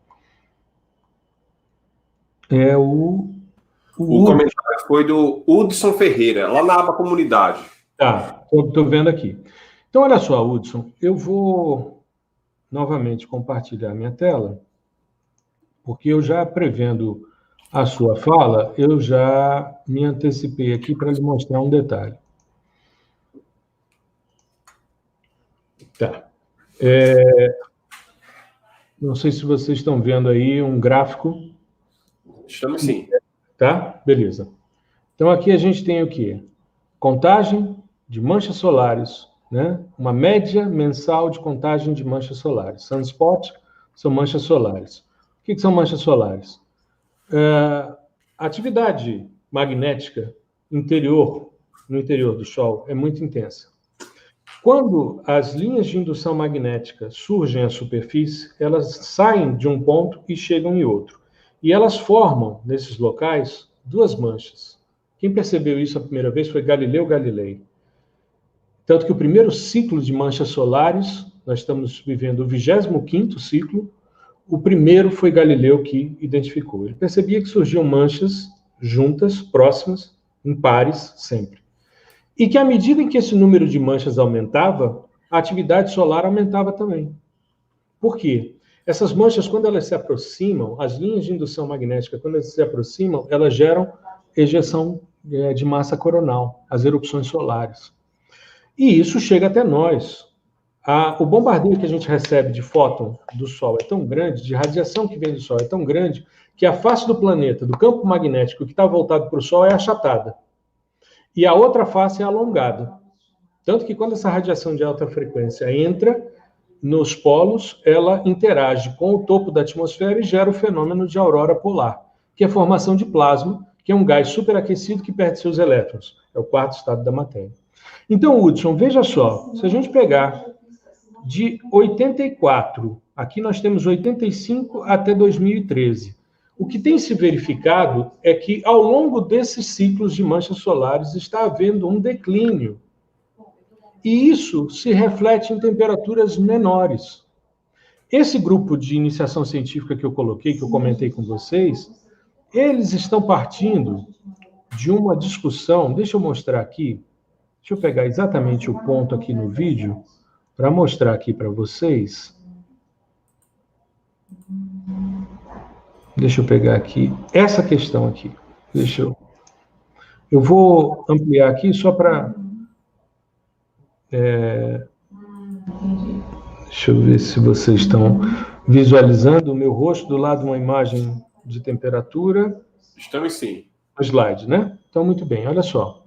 Eu fiz um estudo aqui. Isso daqui é uma das minhas palestras, Sensoriamento Remoto aplicado à Análise Ambiental e Urbana, que está disponível no meu canal no YouTube, né? Como eu falei, toda semana sai o podcast, de tempos em tempos eu disponibilizo as palestras. Por exemplo, esse nosso bate-papo aqui, desse trabalho que a ClickGel vem desenvolvendo com maestria, nós vamos disponibilizar aqui também. Então, eu queria chamar a atenção para um detalhe, olha só. Aqui eu tenho uma análise de 2012 e 2019. Se eu avaliar o setor comercial de Brasília, que é uma área consolidada, o centro comercial de Brasília, 2012 a 2019, houve uma variação aqui de 3 graus de dia. No Parque Nacional, nesse ponto aqui, que é uma unidade de conservação, nós tivemos uma variação de 6,34 graus de aumento. No caso do nosso amigo, houve redução. Tudo bem. Porque eu estou analisando, ele está analisando 84 até mais recente. Mas nesse período aqui, eu queria chamar a atenção para um detalhe. A gente espera que, em função da inércia térmica, os materiais vão dissipando as energias e a gente vai tendo uma estabilidade na temperatura, né? Mas a gente tem uma variação de 1 grau apenas num período como esse, e na área consolidada uma variação de 0,6, a gente tem que entender o que está por trás. No meu caso aqui, o Parque Nacional está mais seco porque 2016 foi o El Niño mais intenso da década. Aliás, o El Niño mais intenso da história. Ele foi coincidente com um mínimo nodal lunar então ele foi o de maior proporção, maior até do que o de 87 e 88. 97 e 98, desculpa. E aí o que acontece? Quando um El Niño é muito intenso, ele se propaga por até 4 anos. E aí você tem secas mais prolongadas nesse caso. Eu entendo, então, essa variação de temperatura aqui. Então, Hudson, quando a gente avalia um dado como esse seu de Natal, a gente tem que pegar toda a dinâmica do que está acontecendo. Não é que o sistema melhorou, o outro era menos acurado do que esse. Não é isso. Não é isso. É claro que, sob o ponto de vista formal, de uma elegância de tratamento de dados, você não junta séries históricas medidas por equipamentos diferentes, né? Eu tinha uma estação meteorológica na Universidade Católica que funcionava de um jeito, aí os caras construíram um prédio. Então, a série, até a construção do prédio, porque fazia sombra numa época do ano sobre a estação. Então, a série histórica, até um determinado momento, que foi a construção do prédio, ela é uma. Eu não posso simplesmente juntar com a outra que já sofreu uma interferência em ventos e incidência de radiação, que é uma das críticas que se faz, por exemplo, à série Mauna Loa de CO2 atmosférico. Ela começou a ser medida em San Diego, na Califórnia. Depois é que ela foi levada para o Havaí. E os caras juntam uma coisa na outra sem muita cerimônia, tá certo? E aí saem juntando alhos com bugalhos e muitas vezes as interpretações geram visões mais equivocadas. Então, o que aconteceu em Natal, meu amigo, para cá, é que o Sol está menos ativo. E se você pegar toda a série histórica, tem momentos em que o Sol praticamente não registra atividade. Se você pegar os anos de 1600 e pouquinho, e pegar, por exemplo, quadros que foram pintados nessa época, você vai ver muita alusão a um período na história climática do planeta chamada Pequena Idade do Gelo. Simplesmente não houve manchas solares durante um período muito pequeno, em que se discutia a estratégia, o caminhar para uma nova era glacial. Talvez você não conheça, Hudson, porque você deve ser mais novo do que eu, mas nos anos 70 e nos anos 80, a mídia falava, não em aquecimento global, mas falava de uma nova era glacial.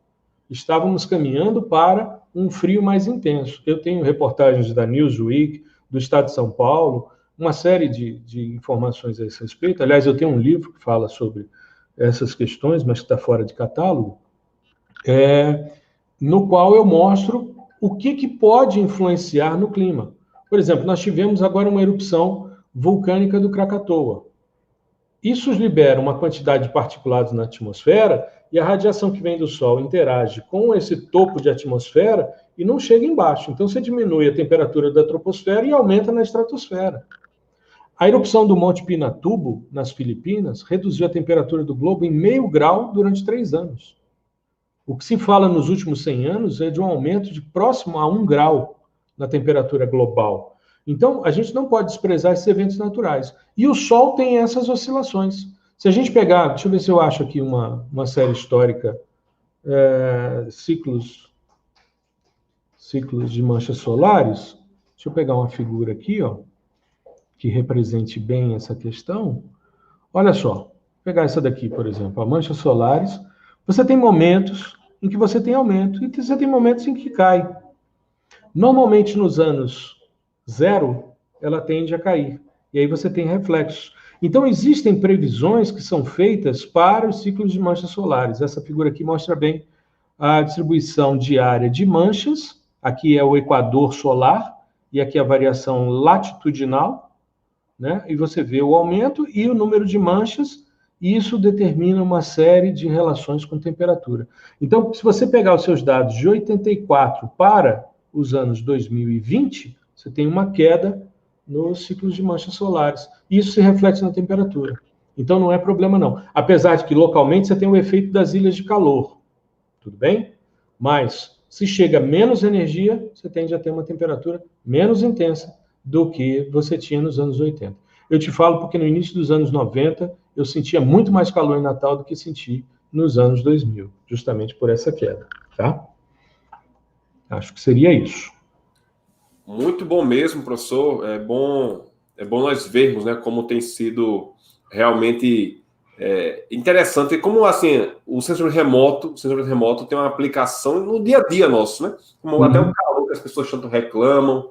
essa situação de mudança que a gente vem enfrentando é muito fascinante mesmo, como o senhor costuma dizer. E é como o Enaldo, que é meu aluno, que é de Natal também, ele está dizendo aqui na nossa fala, olha só, interessante o senhor falar sobre o sol no contexto do clima. Tem muita gente que sai arrotando aquecimento global e fazendo pesquisas absurdas que revelam o efeito do sol no nosso contexto climático. Isso, eu acho que a gente tem que, de certa forma, em ciência, é interessante porque nessa questão climática, como eu trabalho em climatologia há muitos anos, surgiu-se uma questão que é praticamente dogmática, né? E aí separou-se os cientistas em céticos e crédulos. Isso, para mim, é religião.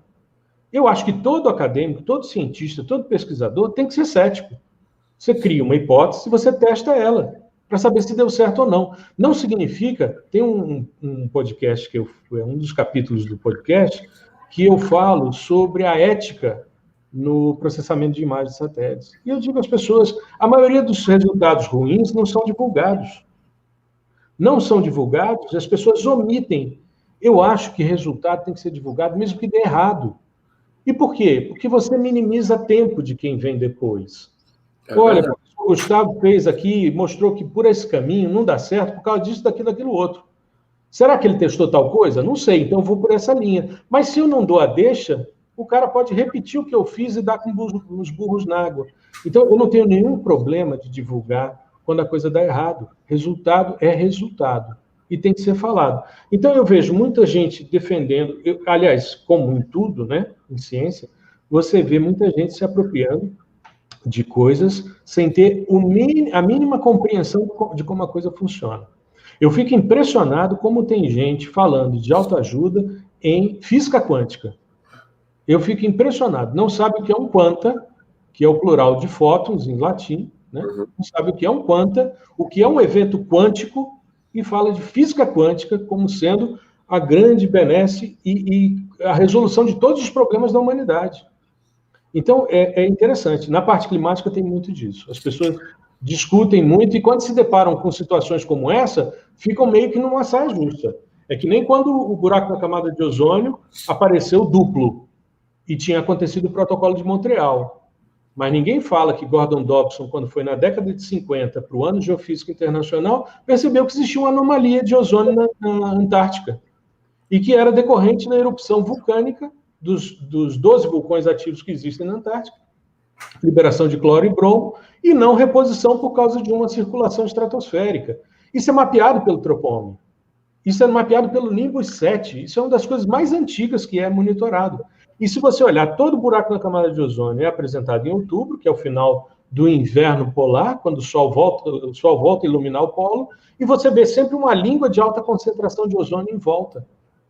Mas se você não acredita que é uma interferência antrópica de um gás pesado que era produzido preferencialmente no hemisfério norte, que teria que vencer 5 células de circulação atmosférica para poder chegar à Antártica, você está execrado. Então, hoje eu não discuto questões de mudanças climáticas. Não participo mais.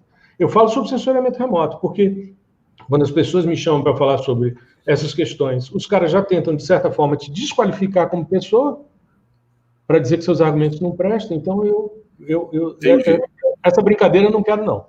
É um dos motivos, por exemplo, que eu não publico nada no Twitter. Porque o Twitter é um lugar para você causar. Então, eu não causo, eu falo de ciência, eu divulgo ciência, de uma coisa que eu sou apaixonado, né? Que há mais de 30 anos eu trabalho, eu tenho um carinho imenso pelo sensoriamento remoto, porque eu vi as coisas desde o início, né? E quero que as pessoas se apropriem, porque você vê imagens de satélite o tempo todo na televisão. O tempo todo no jornal você se esbarra numa imagem de satélite. E quando o senhor escuta na televisão um jornalista dizer assim, veja agora a foto de satélite, dá aquele... Eu quero morrer. Do coração, assim. Eu quero morrer quando ele fala da foto de satélite. A animação das fotos do satélite, eu fico pensando no pobre coitado que está lá em cima com uma câmera, com um filme de rolo analógico, batendo foto e mandando para cá para a gente revelar, né? Eu fico pensando nas minhas aulas eu costumo dizer que se alguém fala assim, ó, foto de satélite, só se você estiver lá na NASA, de frente a um satélite que está lá para ser lançado, você tirar uma foto dele. E faz a selfie, né? Aí você faz a sua selfie do lado ali, né? Foto do satélite. Exatamente. Pois é. Ou então, quando você ouve o jornalista dizendo, porque o clima hoje foi mais chuvoso. Eu fico pensando, meu Deus do céu, o clima é o mesmo há 11 mil anos, né? Desde o fim da última glaciação do Quaternário, que se estabeleceu esse clima. O clima muda? Muda, mas de tempos em tempos. Você precisa de uma média de pelo menos 30 anos para poder falar alguma coisa, né? E não, sim, o clima hoje foi diferente do de ontem. Não, não foi, não. O tempo é que mudou. Meus filhos têm ódio quando eu fico aborrecido com isso, porque eu falo disso com frequência, sabe? Imagino. Pessoal, diz uma coisa, estão gostando aí da live? Eu tenho uma notícia boa e uma ruim para vocês. Vocês estão gostando aí da live? Responde aí no chat para a gente, por favor. Para eu poder dar a boa e a má notícia. Antes, deixa eu só mandar um abraço aqui para o Erval Filho, que é meu aluno, de Cuiabá, que é uma outra cidade extremamente quente, como Mossoró. Erval é um baiano, já está mais acostumado, mas vive em Cuiabá, que é um dos hotspots, né? São consideradas cidades quentes. É isso mesmo. É verdade. Eu conheci Cuiabá em 2009, foi uma das primeiras cidades que eu fui dar treinamento. Realmente eu senti. Olha, o pessoal fazendo aqui, está gostando muito da live, muito top, muito boa. Sim, muito boa a live. O João disse que sim. Aí o Erval, com certeza é nordestino também, disse, oxe, perfeito. É meu aluno, Erval é meu aluno. É daqui do Nordeste também. Nota 1000. Bom demais, ótimo, excelente, bacana. Muito bem. Então, vou dar uma boa e a má notícia para vocês, tá, pessoal? Que é o seguinte. A má notícia é que a live vai ter que acabar. Não vai dar para ficar aqui a tarde toda, que a gente tem outros compromissos. Vamos ter que cuidar de outros assuntos, tá? Agora, a boa notícia é que eu nem falei com ele, mas assim, eu acredito que se vocês colocarem aí no chat que queriam uma outra live do professor, ainda nesse projeto nosso, o professor vai procurar uma brechinha na agenda dele e fazer outra live aqui com a gente. Com certeza. Agora eu quero saber se vocês têm interesse. A boa notícia é essa. Se vocês quiserem outra live com o professor Gustavo para falar de outras aplicações de licenciamento remoto, aí vocês colocam aí, botem um quero bem grande aí, em letras garrafais. Vocês querem outra live com o professor Gustavo, tá bom? Deixa eu ver aqui. Deixa eu aproveitar, Anderson, enquanto nós estamos ao vivo, deixa eu só mostrar aqui para o pessoal como é que eles me encontram nas redes sociais. Pode ser? Só para aqui. Eu todos os dias eu faço uma postagem no Instagram, né? Essa mesma postagem ela é feita no Facebook, no LinkedIn também. E, como eu falei para vocês, a gente tem o projeto, deixa eu mostrar aqui, por exemplo, o homem sempre se manifesta de forma geométrica no meio, né? Sempre se manifesta no meio de forma geométrica. Então, eu escolho uma imagem, aqui, por exemplo, é o Worldview 3, da Étoile, né, que é a estrela, onde fica a Praça Charles de Gaulle, e onde fica o Arco do Triunfo, né, um padrão radioconcêntrico. Então, isso aqui, no sábado, a gente mostra isso. Aqui, a gente, no domingo, fala sobre processamento de imagens satélites por meio de softwares livres. Na segunda-feira, sai sempre o podcast, né, O Fascinante Mundo do Sensoriamento Remoto. Ele sai em todas as plataformas de podcast, essa aqui é no Spotify, né, e isso às 5 da manhã, às 8 da manhã, o vídeo com a gravação do podcast sai no canal no YouTube. Isso toda segunda-feira, tá? De vez em quando a gente coloca aí um Rolling Stones aqui, né, para falar sobre o evento que eles fizeram, a live que eles fizeram. Às vezes tem, por exemplo, o time set aqui, o time lapse que eu falei em homenagem a Brasília, que eu coloquei aqui, né?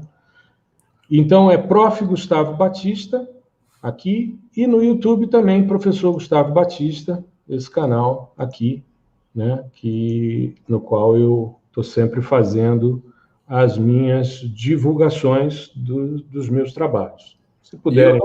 Eu coloquei aqui no chat o link tanto para o seu canal como para o seu Insta, certo? Coloquei aqui. Legal. E depois, no final, quando encerrar a live, eu vou colocar num comentário fixado para todo mundo ter acesso e poder seguir. Vale muito a pena, pessoal. Nós recomendamos, você sabe que a gente só faz recomendação de qualidade aqui. Eu vi que tinha uma pergunta que a gente não se ateve, mas é só sugerir para quem fez a pergunta. Essa aqui é a página... perdão, eu não compartilhei, eu encerrei aqui. Deixa eu compartilhar aqui só para mostrar, que era uma dúvida sobre drone. E aqui, então, nesse episódio, a gente está no 15º, essa semana sai, na segunda-feira vai sair o 16º episódio. Mas a gente tem aqui no episódio 6, sensoriamento remoto e uso de drones, tá? Que foi feita uma pergunta nesse sentido.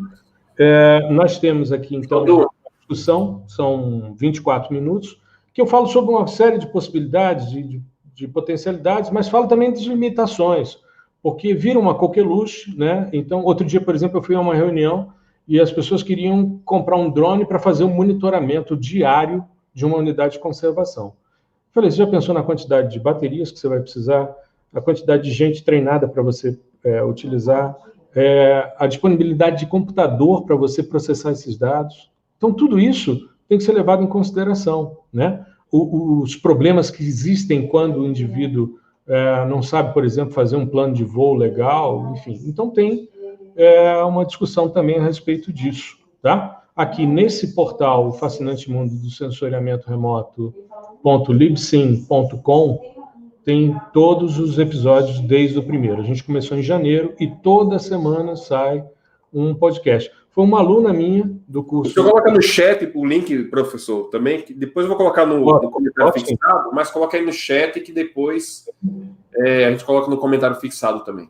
Maravilha, vou mandar, senão a gente coloca ali no nosso grupo ali do WhatsApp, e aí tranquilo. Isso foi uma sugestão de uma aluna minha do curso Processamento de Imagens de Satélites por meio de softwares livres.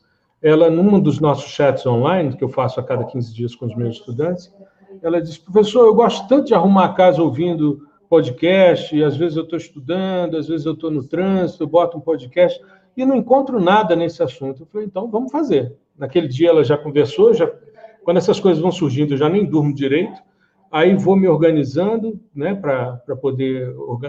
tinha que contratar uma plataforma, tinha toda uma filosofia diferente, e aí colocar no Spotify, no Apple Music, enfim, em todas as plataformas, no Google Podcasts, para as pessoas terem acesso. O primeiro foi por que divulgar sensoriamento remoto nas redes sociais, tem a questão de ilhas de calor, para vegetação, sanidade de plantios, uso de drones, ética no processamento, por que optar por softwares livres, problemas mais comuns no processamento, resultado da pesquisa de opinião que eu falei, enfim, tem uma série de coisas, falo inclusive desse momento, dessa doença que nos assola, a respeito das possibilidades com o sensoriamento remoto. Então, estão todos os 15 aí. Segunda-feira, 5 da manhã, nas plataformas está o 16º, e às 8 da manhã no YouTube. Aí faz-se uma estreia do vídeo, porque tem gente que gosta de assistir, né, o podcast, que é uma conversa como a gente está tendo aqui agora, tá? Só que eu, né, com a webcam, e com vocês ouvindo depois. Tá legal? Maravilha. Pessoal, então eu quero pessoalmente aqui reforçar para vocês um incentivo para que vocês conheçam, quem ainda não teve o contato ainda, o trabalho do professor Gustavo, né? E quando eu digo de conhecer, não é simplesmente porque ele tem mais de 30 anos de experiência. Não é isso, porque tem gente que tem experiência de 30 anos e não tem metade da bagagem que ele tem, certo? Então é pelos resultados que ele apresenta como profissional e tudo mais. Vale muito a pena. Os links para o site, redes sociais dele, eu vou colocar depois dessa live acabar um comentário fixado aqui no vídeo. Eu também já coloquei no chat, vale muito a pena vocês conferirem, tá bom? Vão lá mesmo, a gente recomenda. Caso você não encontre, manda um direct para mim lá nas nossas redes sociais, que a gente está à disposição de vocês para poder passar essas informações. Aí no chat vocês podem observar que tem um monte de gente que quer a live do professor Gustavo, então depois você combina direitinho aí no privado sobre essa live para a gente acertar para o pessoal, certo? O melhor momento para fazer essa apresentação. Maravilha. E, pessoal, quero aproveitar também e convidar vocês para um evento online que nós vamos realizar na semana que vem. Eu até já coloquei o link aí no chat um pouco mais cedo, agora há pouco. Vou colocar novamente agora, que é um convite para o 8º workshop de produção de mapas e geoprocessamento, que é um evento totalmente online, totalmente gratuito, onde você vai ver o passo a passo necessário para você se tornar independente na produção de mapas e em geoprocessamento. Ou seja, você poder produzir seus mapas, realizar operações de geoprocessamento sem depender de tutorial, poder realmente saber, ter a confiança, a segurança da qualidade do trabalho que você está desenvolvendo. Você vai ver ali o passo a passo. Então, se você é da área de geografia, biologia, geologia, engenheiro civil, ambiental, florestal, se você é geólogo, zootecnista, veterinário, se é da área de saúde ou áreas afins, esse workshop vai lhe ajudar a se tornar independente na produção de mapas. Vale muito a pena você participar. O link está aí, como eu falei, é online gratuito. Começa segunda-feira, vai até a segunda-feira da semana seguinte. E você vai poder assistir as aulas em qualquer horário do dia ou da noite, desde que tenha conexão com a internet, nesses horários aí nesses dias do nosso workshop. Certo? Eu já estou inscrito, inclusive. Pronto, o professor está falando que está inscrito aí para participar. E para quem não conhece, eu queria até mostrar aqui, ó, eu tenho, você talvez não tenha ainda, talvez não tenha, mas eu tenho aqui um exemplar do livro do professor Gustavo, ele mencionou aí em partes. Aí vale muito a pena vocês procurarem, é na editora Oficina de Textos. Vocês conseguem lá comprar o livro. Deixa eu posicionar ele aqui melhor. Reflectância dos materiais terrestres. Análise e interpretação. O professor Gustavo é um dos autores, está aqui o nome dele, tá para vocês lerem, eu acredito, tá bom? Recomendo aí fortemente que vocês adquiram o exemplar de vocês. Tem disponível em e-book ou é só impresso? Tem e-book também. Tem e-book e parece que o e-book por capítulo também tem essa possibilidade. E também, no ano passado, saiu a segunda edição do meu livro sobre sensoriamento remoto e hiperespectral, que é o primeiro que saiu em português, em 2006, saiu em 2009 a segunda edição pela Interciência, e a Oficina de Textos também está comercializando. Então, é toda uma perspectiva do que é o sensoriamento remoto e hiperespectral, aplicação em solos, basicamente. No Reflectância dos Materiais Terrestres, eu falo sobre solos, sobre vegetação, que são as minhas áreas mais usuais, mas ele também está disponível na Oficina de Textos. É um material em português sobre sensoriamento hiperespectral, que é uma ruptura paradigmática bastante interessante, bem legal. Maravilha. Então, pessoal, eu quero agradecer a presença de todos vocês nessa nossa live. Não esqueçam que todos os dias, desde o dia 19 de março, nós estamos com esse projeto, o All com Gel, Todos com Gel, onde o objetivo é para você ficar em casa e aprender geotecnologias. Não sei qual a opinião de vocês sobre esse assunto, mas o ponto é que vidas estão sendo perdidas por conta dessa crise mundial que nós estamos enfrentando. Pessoas estão perdendo familiares amados, estão sendo enterrados sem nenhuma identificação, muitas vezes, sem a presença da família. Então, o assunto é sério. Um incentivo aqui, queremos esse espaço para incentivar você a ficar em casa e aprender geotecnologias nesse projeto que estamos fazendo. Semana que vem teremos um workshop, que também é online, gratuito. Você vai assistir aí no conforto da sua casa. Participe, não deixe de divulgar os vídeos. Todo dia tem vídeo novo aqui no canal, desde o dia 19 de março, sem nenhuma exceção. Feriado, fim de semana, tem livro aqui todos os dias, tá bom? Agradeço mais uma vez a vocês e agora eu vou passar a palavra para o professor Gustavo fazer as suas considerações finais sobre o que ele desejar falar nesse momento, tá bom? Fica à vontade, professor. Bom, eu queria te agradecer, Anderson, imensamente, a toda a equipe da ClickGel por esse espaço. Eu acho que é sempre um momento importante a gente poder falar com a audiência. Você está há mais tempo do que eu nas mídias digitais, então, com isso, você tem um alcance muito maior. Isso é muito importante, porque eu acho que esse projeto que quando você propôs, eu venho acompanhando todos os dias as suas produções, as suas publicações. Eu acho que é um momento da gente se unificar, da gente se ajudar, para a gente poder fazer um trabalho legal, para que as pessoas possam atingir a independência que precisam, a autonomia que precisam, seja no processamento de imagens, seja na construção de mapas, na utilização de bancos de dados. É um momento que realmente, como você salientou, é um momento muito peculiar. Se você puder ficar em casa, fique, né? Porque você está se protegendo, está protegendo a sua família. Eu, quando falei de Mossoró, eu não quis falar porque a gente ainda estava num momento ali mais descontraído, mas eu comentei com o Anderson, eu estava olhando no Instagram, de repente aparece a foto de um amigo que era professor da UERN, muito querido, que trabalhou comigo nesse projeto no início dos anos 2000, no Alto Oeste Potiguar, e eu achei que era o perfil social dele, sabe? Aquela coisa, de repente aparece uma pessoa que você não está seguindo, que tem tempo que você não vê, eu achei que era o perfil dele. Não, era o da Folha de São Paulo, dizendo que ele era a primeira vítima do estado do Rio Grande do Norte.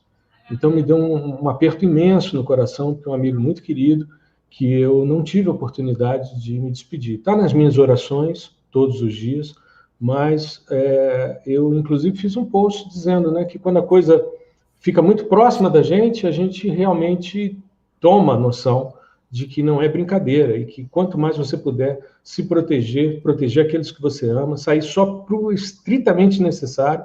Eu estava comentando aqui o fato da minha esposa estar atendendo o telefone, ela está trabalhando em casa, e ainda bem que está em casa, né? E pode estar em casa. E isso não faz com que a gente seja menos produtivo. Eu continuo orientando, revisando artigos, fazendo os chats com os meus alunos, conversando com os meus orientandos, porque a vida continua. Só que a gente hoje já compra comida de forma diferente, pega táxi de forma diferente, compra passagem aérea de forma diferente, assiste aula de forma diferente. Então vamos ser mais digitais e beleza. Só espero que a gente possa daqui a pouco se abraçar novamente, né? Porque esse contato ele é muito importante. Mas se você puder, fique em casa, porque é um momento especial. E aproveitar tudo que está sendo feito na internet em prol da divulgação das geotecnologias para a gente se tornar melhor e ajudar também no planejamento, né? A gente vê, por exemplo, tem um grupo de pesquisa que eu estou ligado em Portugal, que eles estão percebendo a redução das queimadas em função do isolamento social. A gente teve um aumento do desmatamento em função do isolamento social. Então, mas isso é como? Como é que isso é feito se não está tendo vigilância, não está tendo fiscalização? É feito por meio de sensoriamento, por meio de geotecnologias. Então, vamos apropriar-se dos conhecimentos, se apropriar dos conhecimentos para a gente poder avançar. Eu queria te agradecer imensamente a oportunidade, meu amigo, e dizer que eu estou à disposição de vocês quando vocês precisarem para a gente conversar, que é sempre uma honra para mim, tá? Ficar quase 2 horas com vocês é uma alegria. Maravilha. É um prazer ter o senhor como nosso parceiro e trazer conteúdo aqui para o pessoal que acompanha nosso trabalho no canal, que inclusive ontem nós chegamos a 19 mil inscritos no canal. Cada vez mais estamos aí como o maior canal brasileiro sobre geotecnologias em número de inscritos. Então, para nós é uma honra ter vocês acompanhando nosso trabalho. Eu estou devagarzinho. Eu criei o canal há um ano, estou com 600 inscritos, 600 e poucos inscritos no YouTube. No Instagram, a coisa avançou muito. Eu saí de 700 para 2.300 e tantos, né? Mas isso, para mim, é sempre uma alegria, porque mais gente divulgando. Eu acho legal quando eu vejo, fulano, veja o que esse professor está fazendo, que vale a pena. Esse é o enfoque, sabe? É divulgar a ciência para quem quiser se apropriar de forma simples, né, de um mundo que eu considero fascinante. É verdade. E, pessoal, antes de encerrar, antes de nos despedir aqui, eu queria só dizer uma coisa muito importante. Eu não sei se você que está assistindo essa live, se você tem algum familiar que é da área de saúde ou de outro serviço essencial, mas pessoalmente eu quero deixar aqui meu muito obrigado, minha gratidão pelo trabalho que o seu familiar tem feito, estando aí na linha de frente, nos hospitais, batalhando. Nós sabemos que eles estão constantemente ali em situações de risco à saúde deles, eles se preocupam com as famílias deles e merecem nosso respeito, nossa gratidão nesse momento. Então, provavelmente seu parente não está assistindo essa live, não é a área dele, mas saiba que nós todos os dias lembramos e torcemos para que tudo dê certo e eles possam voltar para casa com saúde e voltar para as famílias de vocês. Podem ter certeza disso. Tá bom? Então, pessoal, muito obrigado mesmo. E logo mais teremos novidades, vamos marcar uma próxima live com o professor Gustavo e vemos vocês então aí na nossa próxima live, no nosso próximo vídeo. Boa tarde a todos e até a próxima.